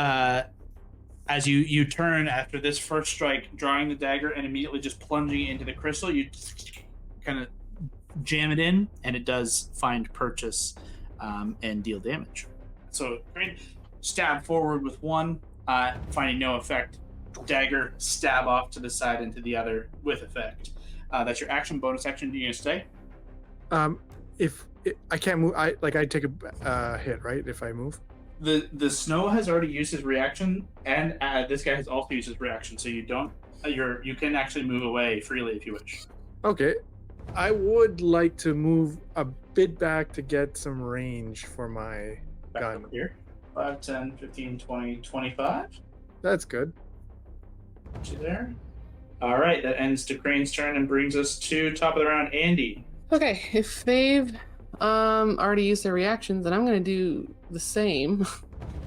I'm trying to figure out which direction to go. I don't like being near cold water. That seems scary. I also don't want to be surrounded. I don't want to be too far from anybody. Fuck. Okay, I might actually go kind of with DeCrane a little bit, like trying to like draw him away from a bunny that has 2 hit points. And I have 4. I'm fine. the guy who was just up the snow guy, I'm gonna try something new. The snow guy over here. Is that a snow guy or an ice guy? Snow guy, crystal. Okay, the snow guy that we were just near. Oh, okay. Yep. This guy. Yep. I'm gonna think about the caster that we fought only a few days ago and how they had new different cool magic, and I want to try it, and I'm gonna cast Chromatic Orb. Mhm. Yeah. Fire. Yeah. Okay. Spinning up a ball of fire in hand, very Augustus style. Yeah, just seeing Augie laying there and just trying to think. Okay, a little hate might work. I have to roll the hit, which I'm not used to doing. Okay, we'll see what these guys' AC is. 15. 15 definitely hits. Okay, Nice. so that's 3d8 fire damage. 3d8. Oof, baby. Oh no! I just lost the dice so far under the couch. It's fine.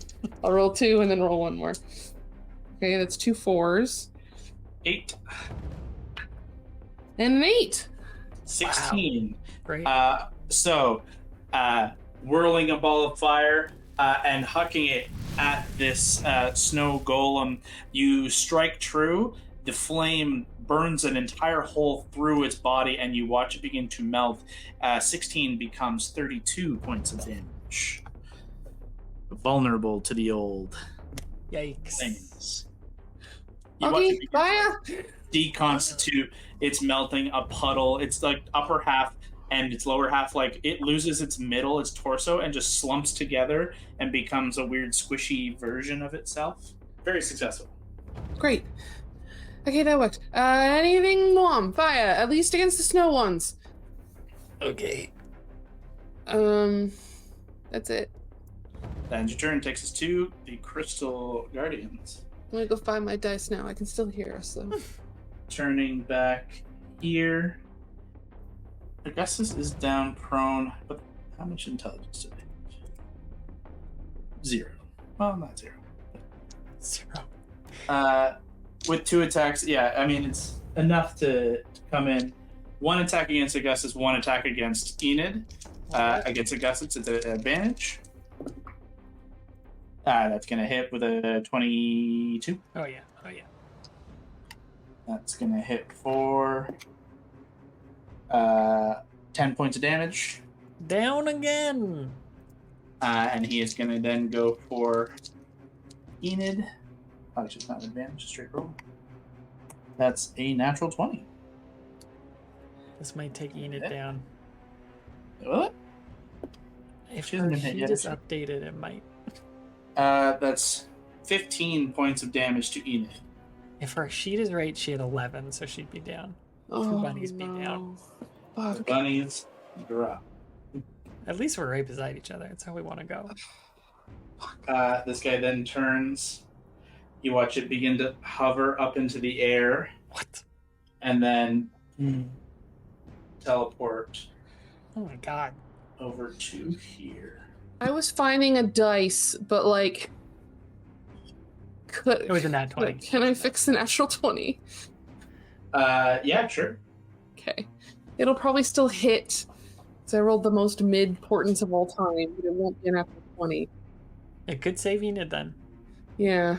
So what is it? A 9. A 9 becomes 15. Her Yeah. AC is 14, but at least it's not So double. it's still hit. So it's a 6 and 3 for 9. And she has health left. She was at 11, so she has what? 2. 2? Yep. Still conscious? That's big. That's big, Annie. It's... I didn't find my dice. I found my child's toy that we've been missing for so long. All right, But not small my victories. dice. This one rushes just like full charge, like hover charging, kind of like pointing itself forward and flies towards you. Andy kicking up snow beneath it as it makes 2 piercing attacks at you. That is going to be a 19 and a 22 for... Before you roll that, I gotta remember what the new D20. So 2 hits. Yeah. So the second time when you have 2 duplicates, you must roll 8 or higher, which I did on the first one. So 1 miss. And then Okay, it's a and then right? yeah, and then the next one I have to roll an 11 or higher. Yeah, 6, 8, 11. And I rolled an 11 on the dot, so all of them are gone. So yeah, so no damage dealt, but your mirror images fade. Okay. That is their turn, actually, with his bonus action and seeing that effect, teleports over to there. Ends the crystal turn. Augustus, I need a death saving throw, please. Can I instead fail it to use Last Stand and cast a cantrip? Yeah, absolutely. So I'll fail it and I'll throw a fire at a produce flame cantrip at the snow guy. Yeah. Go ahead at the close one. Yeah, the one that's been beat up a bit. Yeah, go ahead. Natural 20. Wow. Great. I mean, it's don't roll. It is gone.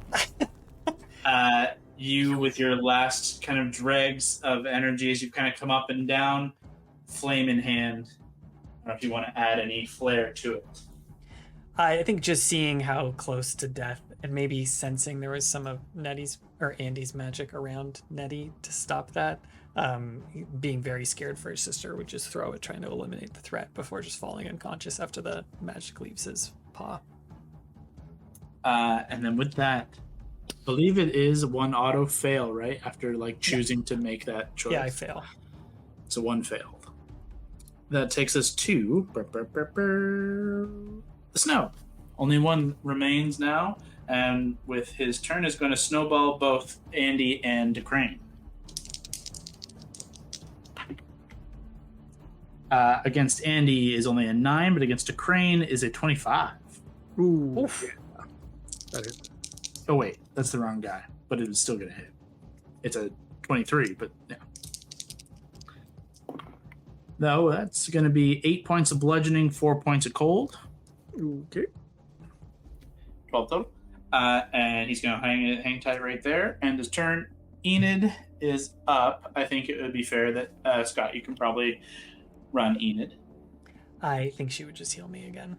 That's probably accurate. Heal or kill. So we can decide. I'm just looking at her spells. So she used 1 first level for Hail of Thorns directly down into your face. So I'm going to have her burn another one to cast Cure Wounds again. Kyle, do you want to do? It's 1d8 plus 3.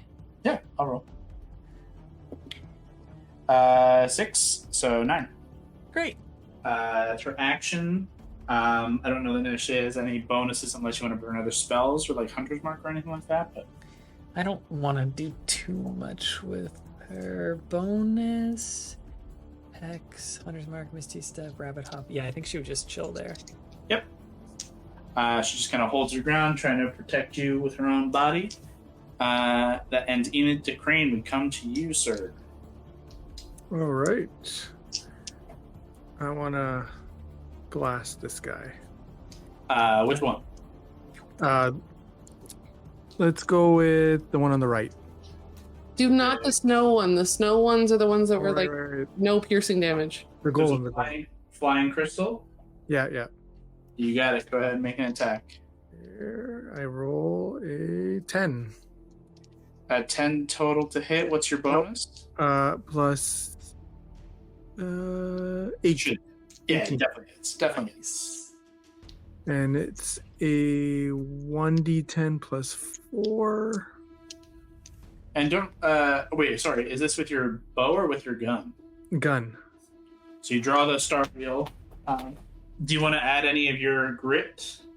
Yeah, I would like to use my dazing damage. shot. Dazing? Sure. Cool, that's cool.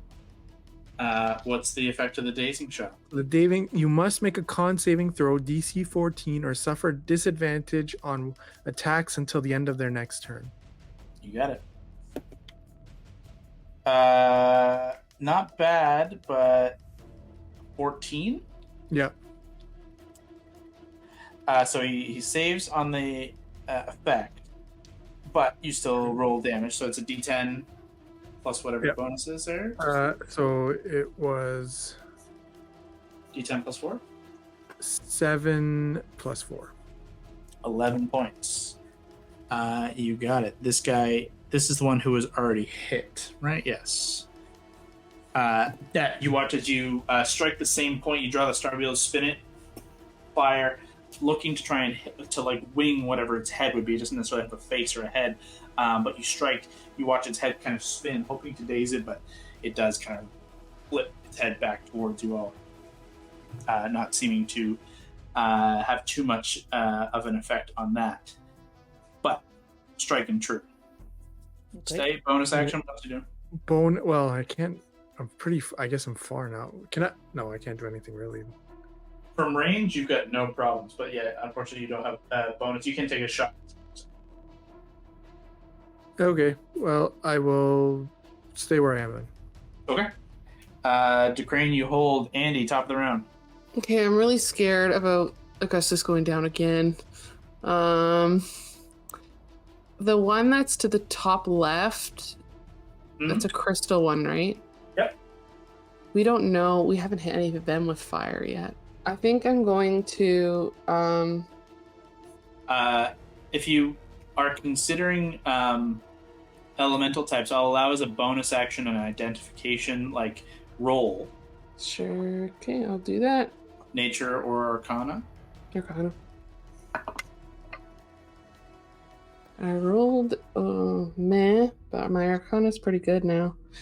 So that's 14. You're not sure about fire, but the made of crystal, it's withstanding against like pretty powerful like piercing damage, but with a 14, like some other elemental damage can have more of an effect on crystalline structure. Okay. Okay, fuck it. Let's try. I'm gonna do Chromatic Orb again. Hell yeah. Should I do it at second? Yeah, I'm gonna. What level? I really don't want it to go and kill Augustus again. I don't either. Let's try second level. We're gonna take a risk, and I'm gonna try Thunder. Oh, Okay. I love it. What's the range? Like 90 feet Okay, you're fine. or something bonkers. Yeah, 90 feet. What I'll say is you probably have to move a few squares just to get a clearer shot. Yeah, that's fine. Like that gives you a perfectly clean shot. Yep, great. Okay. Go ahead and make a spell attack roll. Natural 20. Yeah. Okay, this guy had not been touched. This is a second level chromatic orb. Yeah. Let's go ahead and roll damage. Okay, so higher levels. So it's going to Extra be D. 4d8. Yeah. Pretty good, actually. So that's 12 so far. And then double twos. 16. Times 2. So 16 doubles to 32, which doubles to 64 due to the vulnerability. And you wing this thunderous orb right into the core and watch as it shatters and explodes outwards, erupting, making no sound of like expulsion of pain, but just eruption. Wow. Cool. It just looks like I huck a mini star. Right into its core. Pretty sick. Detonates. That's your action. That's my action. That's it. I moved a little bit. You got 15 feet more if you want to move anywhere else. No, I need to stay central. I need to see everybody. Okay. Then that is going to end Andy's turn and take us to our crystal. Crystal guy. Guardian is going to hover his way over. Yeah, he's going to hover. What was there? You can I hover. hate that he hovers. I don't like it. Hovers, drops down, and is going to make an attack against Andy. While he does it, he's still hovering, though. He's like levitating and hitting her. Yeah. Man, that's scary. And it's going to make, 2 attacks against Andy. The first is a miss for sure. 10 total. The second is a hit at 24. Yeah, it doesn't matter. 22. If it starts with a 2, yes, it hits. 6 points of damage. Okay. Whack. As a bonus action, teleports straight Oh back. my god, this fucking guy. That is going to end its turn. Take us to Augustus. Stand up for your rights. Yeah. Oh no! Falls off the edge of the world. Yeah, plummet to his death. Okay. 15 feet. Okay, great. So there's, is that still a snow monster over there on the right? Snow monster, crystal monster. Okay, so I think I can huck this 90 feet. Let me check that. Reduce flame, range. It would be 60 to 70 feet. You cast the spell, you can hurl the flame at a creature within 30 feet of you. Can I get within 30 feet of either of them? I guess you could get to him 30 feet. Actually, 30 feet to that guy is not far. It'd be harder to get to him without using a bonus action to jump or do something. I'll do that. I'll get within range of Clay Guy or Crystal Dude, and he's 30 feet away there. I'm going to use reduce flame. Roll attack roll. 17. 17 hits. That is, wow, great. 6 fire damage. 6 fire damage. You watch it, crash into the crystal, not dealing any additional damage, but just straight damage. Then I'm going to... Oh, that's actually something I should consider. Let me just look at the Staff of Healing quick. Mass Cure Wounds. That'd be an action. That's an action. Okay, then I'm going to use second level Healing Word on Nettie. Did I prepare that? Yes, sweet. 2d4 plus whatever your... So 4 plus 5. So 9 health back to you, Nettie. Like, thanks for the assist. Throw some fire. You're not looking great. I'm trying to help you. The snow golem over here is loving his spot. He is going to continuously just throw his snowballs at y'all. The closest looks good to Crane and Andy again. Against a Crane.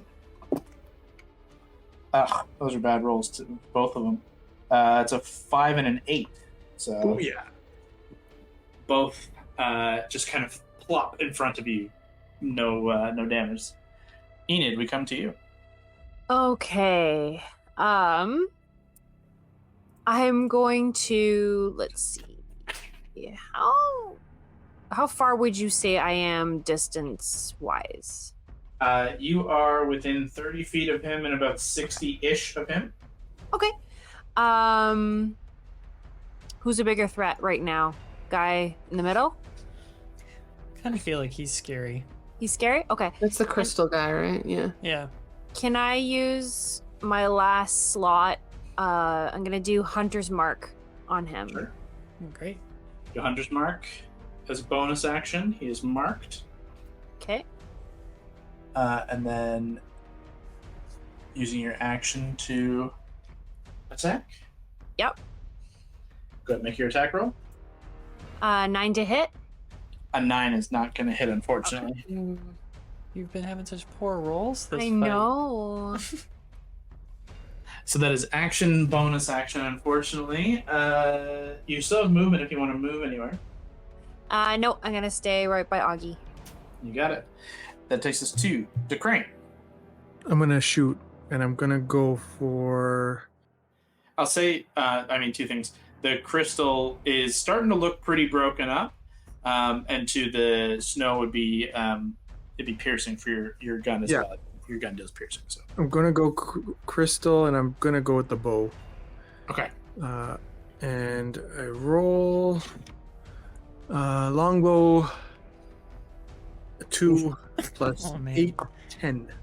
A 10 is not going to hit the Crystal Guardian as both your arrows slam into each other and just pierce each other's arrows, breaking each other as they go to hit this Guardian as he just moves back just out of the range. Unfortunately, neither bow finding purchase. That's your action. You have a bonus in movement if you wish. I'm gonna move a bit closer. Sure. Not too close, but closer. Like Yeah. 10 feet? Mm-hmm. You just stride closer, taking a shot, getting ready to load for another shot as you make your way closer, intimidatingly. That'll take us to Andy's turn. Okay, Augustus, you're like still dying, basically, right? No, I'm good now. I got 9. Nettie has 11, I think. Like, we're Oh both my low. God. I'm not dying. From an enemy perspective, the snow has not been touched, but the crystal who is floating is looking pretty jacked up. Okay. I don't know if we're gonna need spell slots after this, guys, and I'm running low with them fast. I don't think I'm gonna cast Chromatic Orb again. I'm gonna just try Mind Sliver on the snow one. Intelligence save coming up. I have to get within 60 feet, if that matters. Am I within 60 feet? You're within there, for sure. That's a 5. Great. He's gonna take smacks damage. 6 points of psychic damage. Okay. And negative D4 on his next attack roll. I will put that here. Okay, well, he's coming up shortly. That's your action. Mm-hmm. Stay. Yeah, I think I might. I'll just come up so I'm like up next to Augustus. Just like, you good? Could use something warm and really fucking burny. You can die again? And as I'm chucking stuff on that guy. That's it. That ends Andy's turn. Crystal Guardian comes down for a couple of attacks. Bonus action here is right behind Crane, and it's going to make both attacks against him. That's going to be 17, 18. Yep, that hits. 2 hits against you for 12 points of damage. I can take that. So polite. He is going to just kind of pivot around to this side and hold there as we come to Augustus. Do you feel like now, are those two within 15 feet of each other? They are. He is in this space. No, they're so like 20, 25 feet. Okay. I'm going to rush over to Sweet DC And I'm going to cast not hitting him, but I'm going to do a first level Thunder Wave on this guy. Yeah. So it's a con 15 for you. That is 5. Great.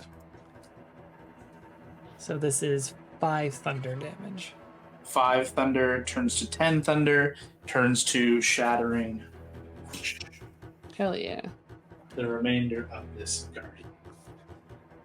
I got him.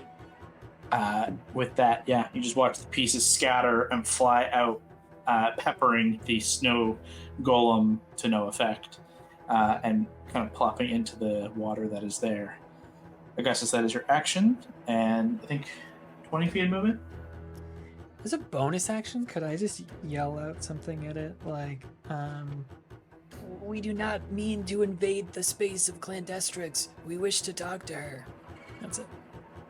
Yeah. You yell that out. Great.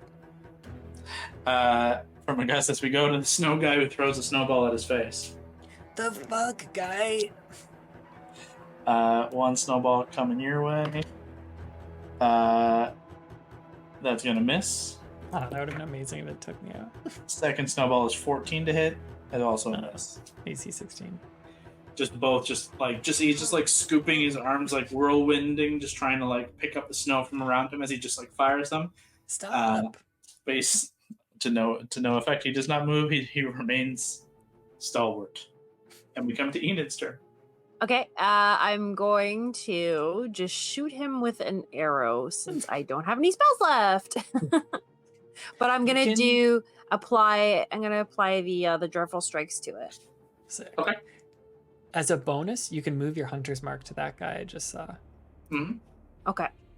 You can reapply 100 mark as a bonus. Bing. Go ahead and roll to hit.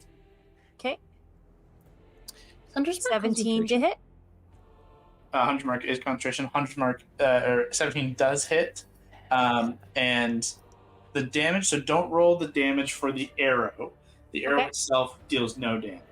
Okay. But the additional bonuses on it do, the necrotic and the psychic damage. So go ahead and roll those. Okay. 3. Okay.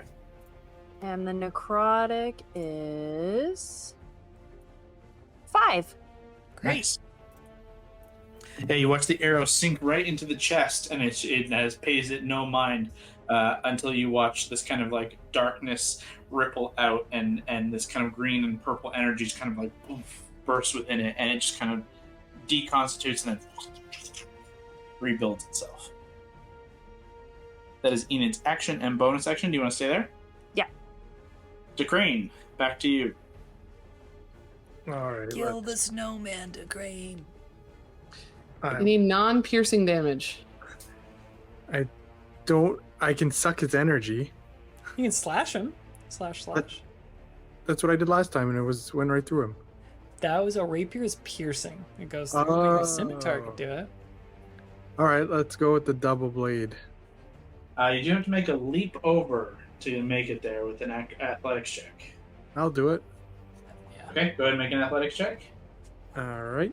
And the roll is an 8 Okay. plus athletics 1, 9. Man. And somehow I'm proficient in that. It was a DC 10 because it's icy terrain. Splash. So no. So I'm trying to decide. It's not like a natural 1 situation, but it is a failure. So you rush forward and you do leap, but instead of like landing smoothly, you land kind of clinging onto the side and can't quite find purchase. You've not yet like fallen into the water. You can't pull yourself up as of yet. That burns your full like movement to get to this position. You like slashed his ankles? Yes, slash his ankle. You can slash his ankles at a disadvantage. I'll go for it. Okay, go ahead at disadvantage. Make your attack roll. Okay. If so you roll first- 1 here, you will slip and fall into the water. Okay. Feels So fair. first roll is a 3, Okay. It's a little lower. and second roll is Show me a that one. 13. Okay. With your offhand, you slash through with your scimitar, and you cut right through its ankles, and you watch as they just reconstitute. God damn it. To no effect. Poor DeCrane's not his day. These creatures are not really DeCrane's friends. They're not built very bad day. to work with DeCrane, unfortunately. That is going to end DeCrane's turn and take us to Andy.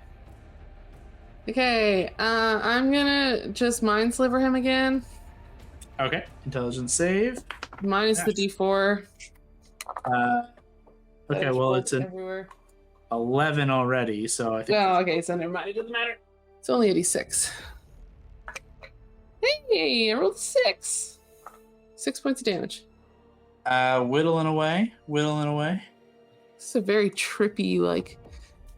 It looks like the camera's frozen, but it's just the way that the print in the book is. Yeah. Looks cool. It's really cool looking. It's very cool. Andy, that is your action. Yeah, I'm just gonna get a little closer, I guess.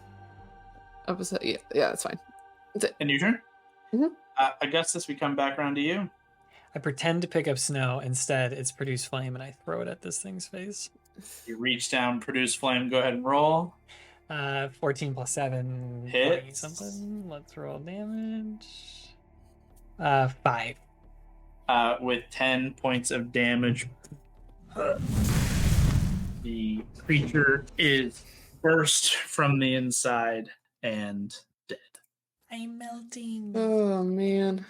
As you guys all take a moment, calm falls across the ice and snow, and you look to your wounds and the fallen.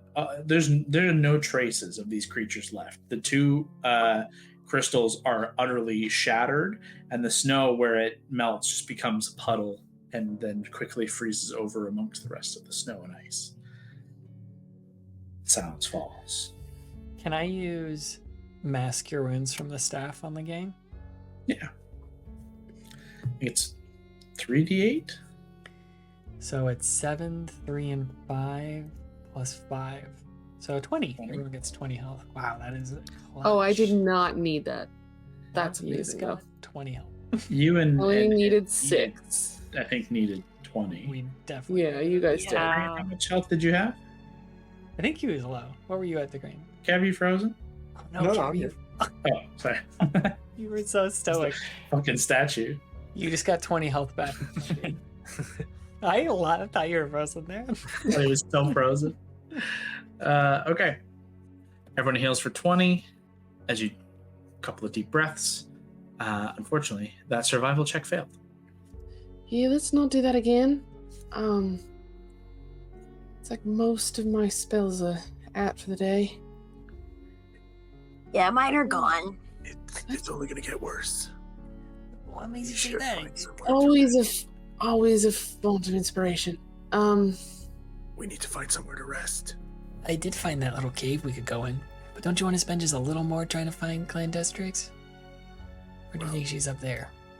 Look at the castle. We're barely hanging in there. What are we gonna do if we find something else? Okay, we can go rest. I think I'm with Crane here.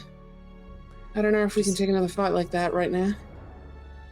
Just look at the dragon book in my backpack longingly and my backpack back on. Okay, we'll rest. You guys have traveled about an hour at this point into the Rime Sphere.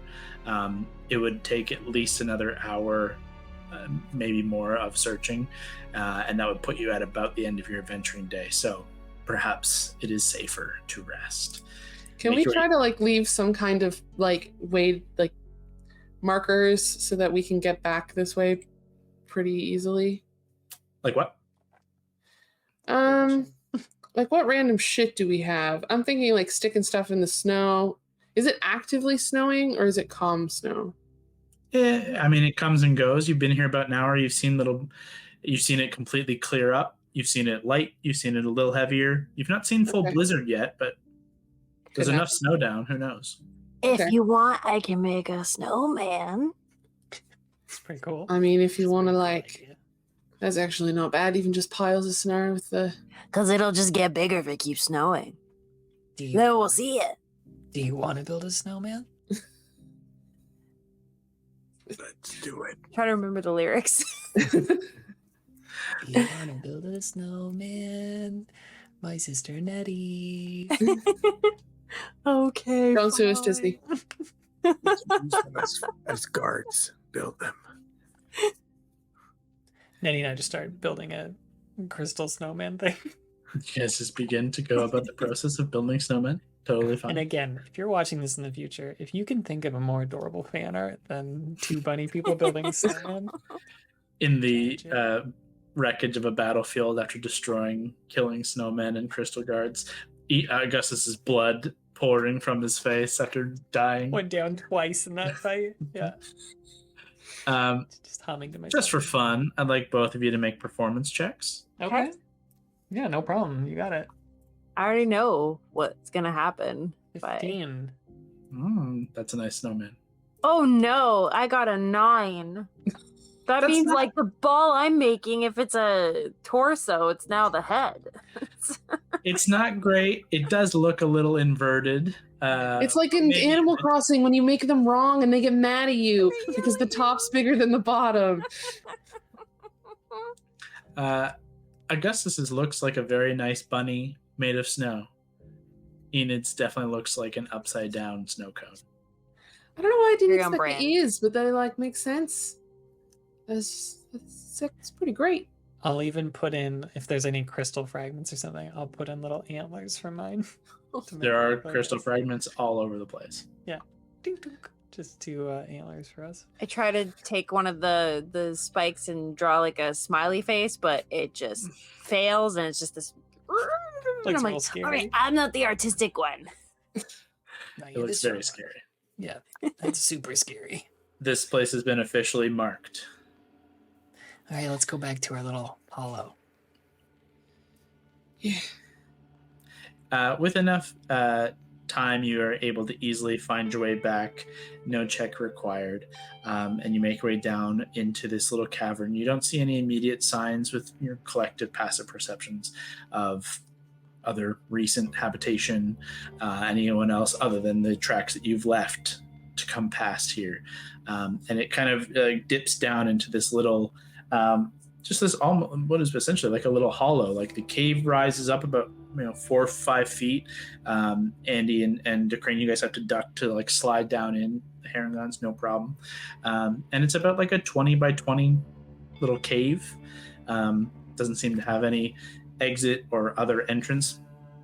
You do note that there are more crystalline structures inside, like pockets of clusters of crystal here, and there's like one kind of like larger one that is kind of a part of like the back of the wall, like where it would grow up and come out through the top of up above the snow and rock. It seems to have like pierced up through the rock. You can see it kind of split,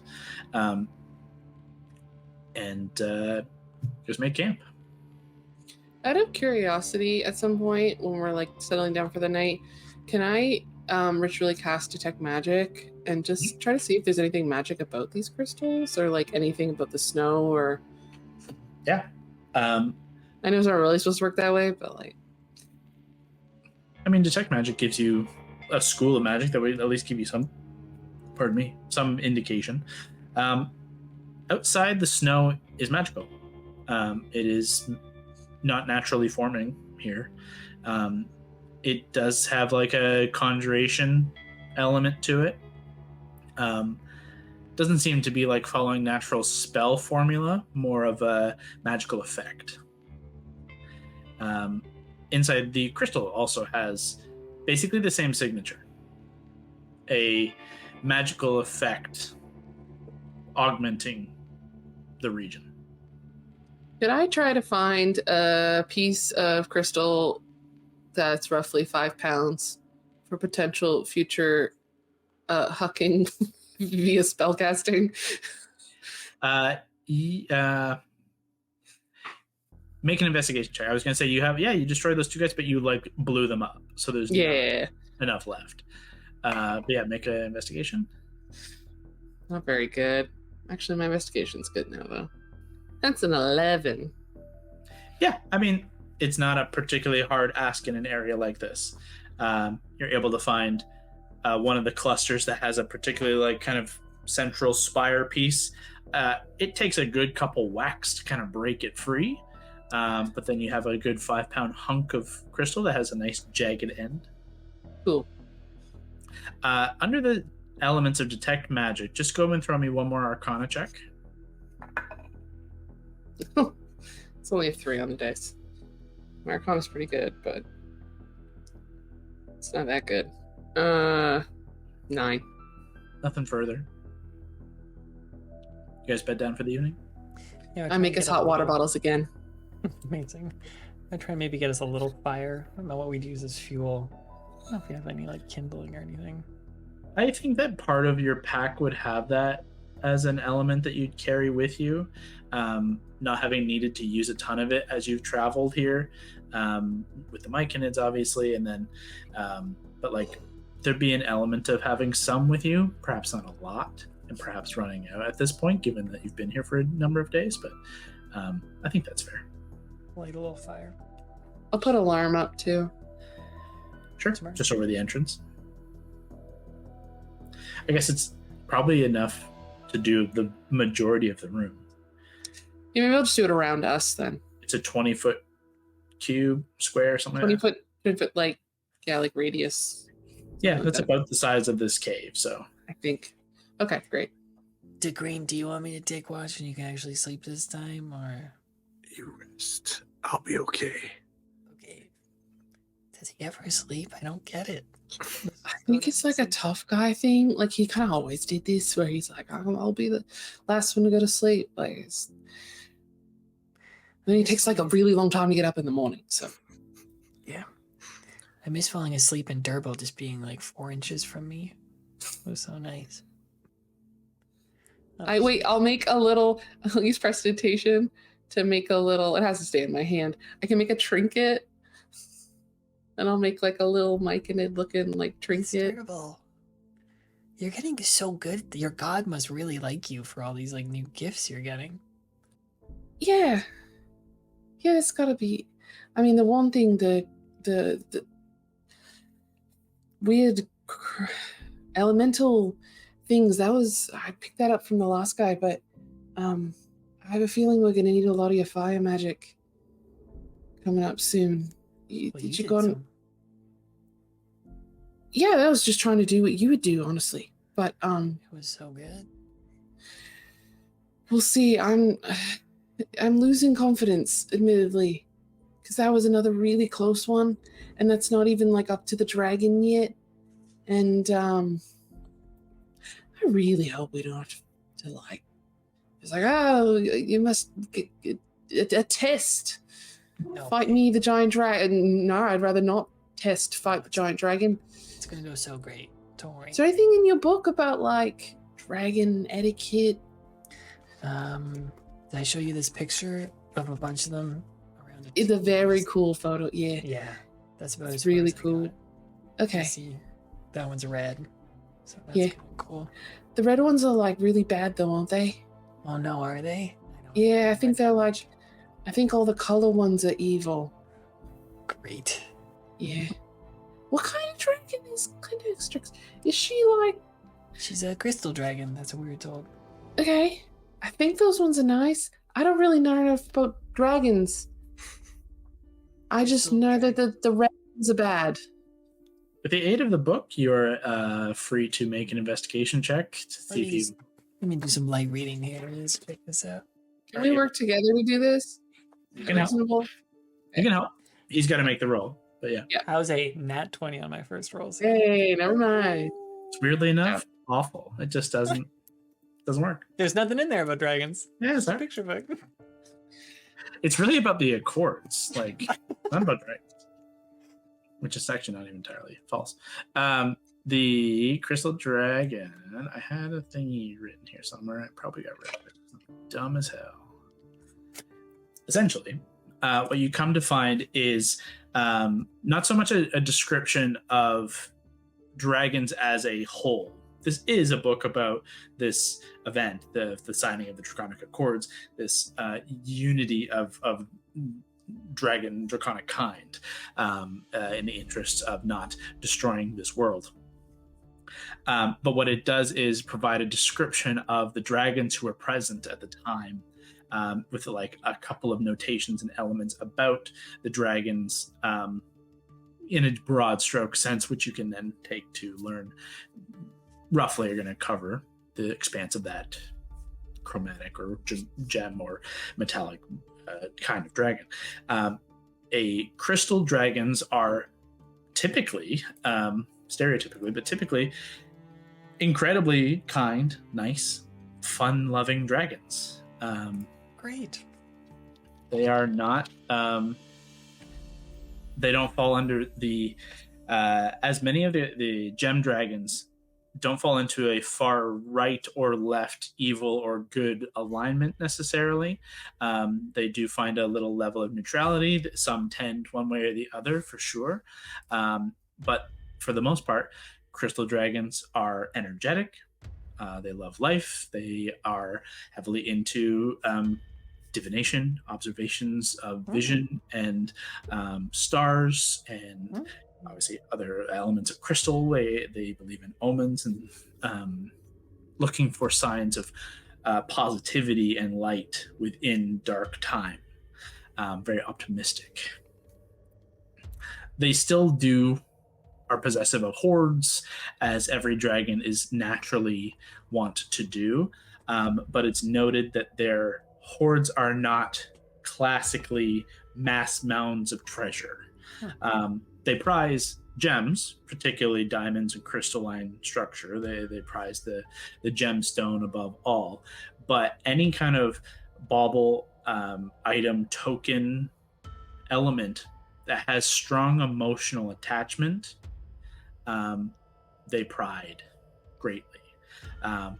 Seconded only by elements related to prophecy, astronomy, works of vision, and fate, destiny. Anytime there is an alignment of those things, highly prized. She'll probably like your doohickey. Yeah, actually, yeah. My astrolabe. Yeah. Sometimes Probably. that's how you look at the stars with it. It's cool. Yeah, it's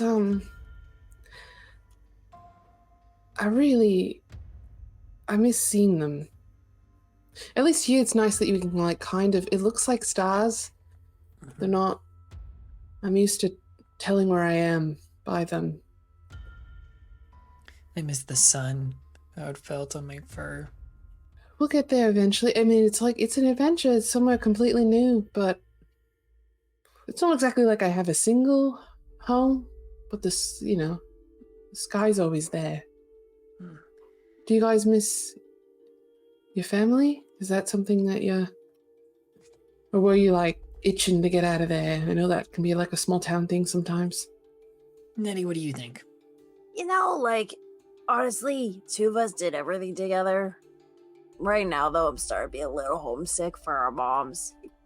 Mom and Mom. I feel like I'm always at home wherever Nettie is, but yeah, miss both moms and the farm. It was good that we were able to send money back and hopefully some word. But it'd be nice to get back there soon.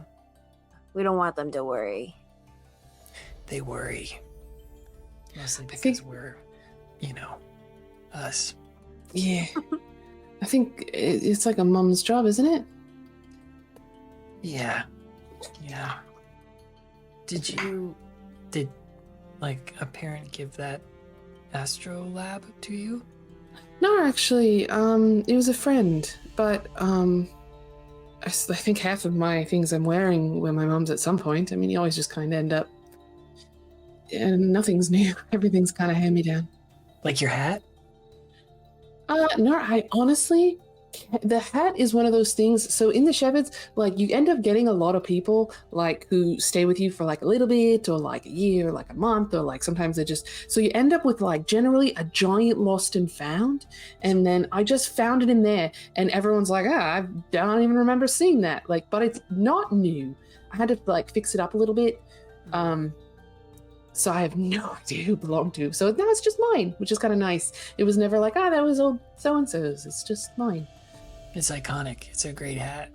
Yeah, thanks. I It helps up top. Here doesn't really do much. Anyway. You mentioned you have siblings. Did they ever give you anything, or your parents give you anything? They gave me a lot of grief. Okay. Just you staring at the fire. I should have expected that one. My siblings took different paths than the one I chose, so we lost touch, let's say. I don't think they gave me anything. They gave me a determination to pursue what I believe in, let's say that. So like your sentimentality, your attachments are like internal. It's not like this thing was my grandma's. That was all left behind. It's very sad. He's so cool. But if it led you to us, then I'm just grateful for it. It's for the better. It was definitely better for me to leave. What do you guys think about the snow crawlers? It's a cool name for the four of us. I mean, so far Snar's kind of like kicked our butts a bit. So the snow fallen, or like snow murderers. There wasn't really snow. Because we melted it. I'm gonna keep thinking about it. I haven't really. We'll keep throwing it around. What did the little mushroom guys call us? They called us the Hallowed God? Guard.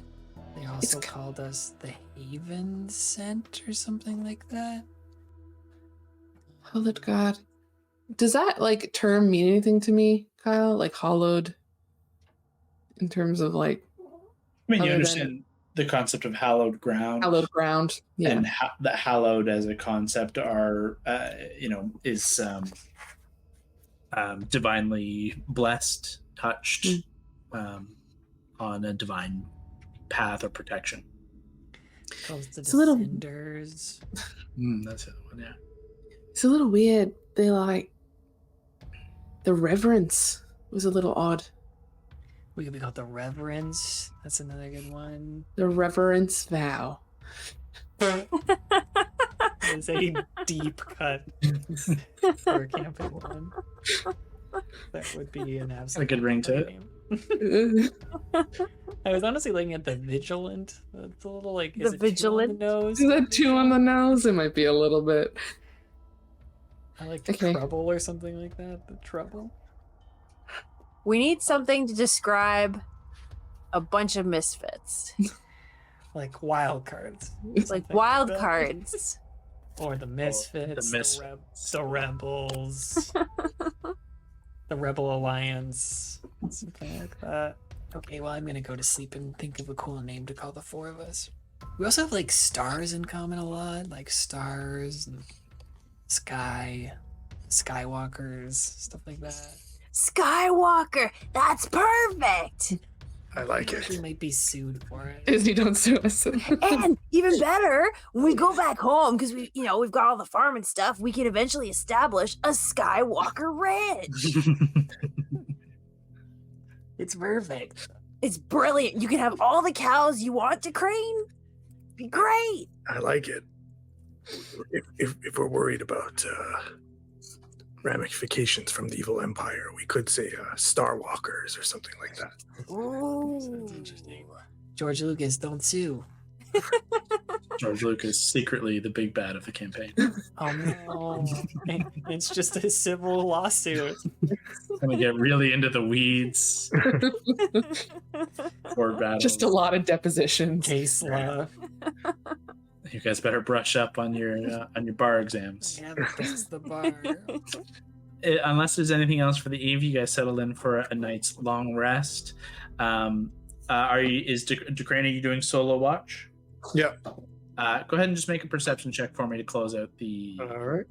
And it's a 7. Okay. And what's your perception? And perception is 5, so 12. Okay. You guys settle in for a night's rest. Lots of thoughts and things rushing through your head as you settle in for rest. Decrane, not really settling in for much rest in terms of sleep, but resting nonetheless, just in a, I don't know if you necessarily meditate, but in a quiet, calm contemplation. At a point in the night, Crane, the light outside never really changes. There's no day-night cycle. Even here, it stays kind of that perpetual twilight. And you stare at the fire and check your friends, make sure that there's nothing coming in the cave. And about 2 or 3 times, I could swear to the corner of your eye, from the crystal, that central kind of crystal, that flicker of gold light, for a moment, you catch something more substantial, and it looks like an eye for just the briefest of seconds before it fades. And after that moment, it doesn't come back the rest of the evening. The rest of you finish a long rest and pick up there next time. Dun dun dun. I was gonna, if you weren't ending it there, I was gonna like throw a rock in the area and see if You're gonna shoot it. You're gonna take your gun and shoot it.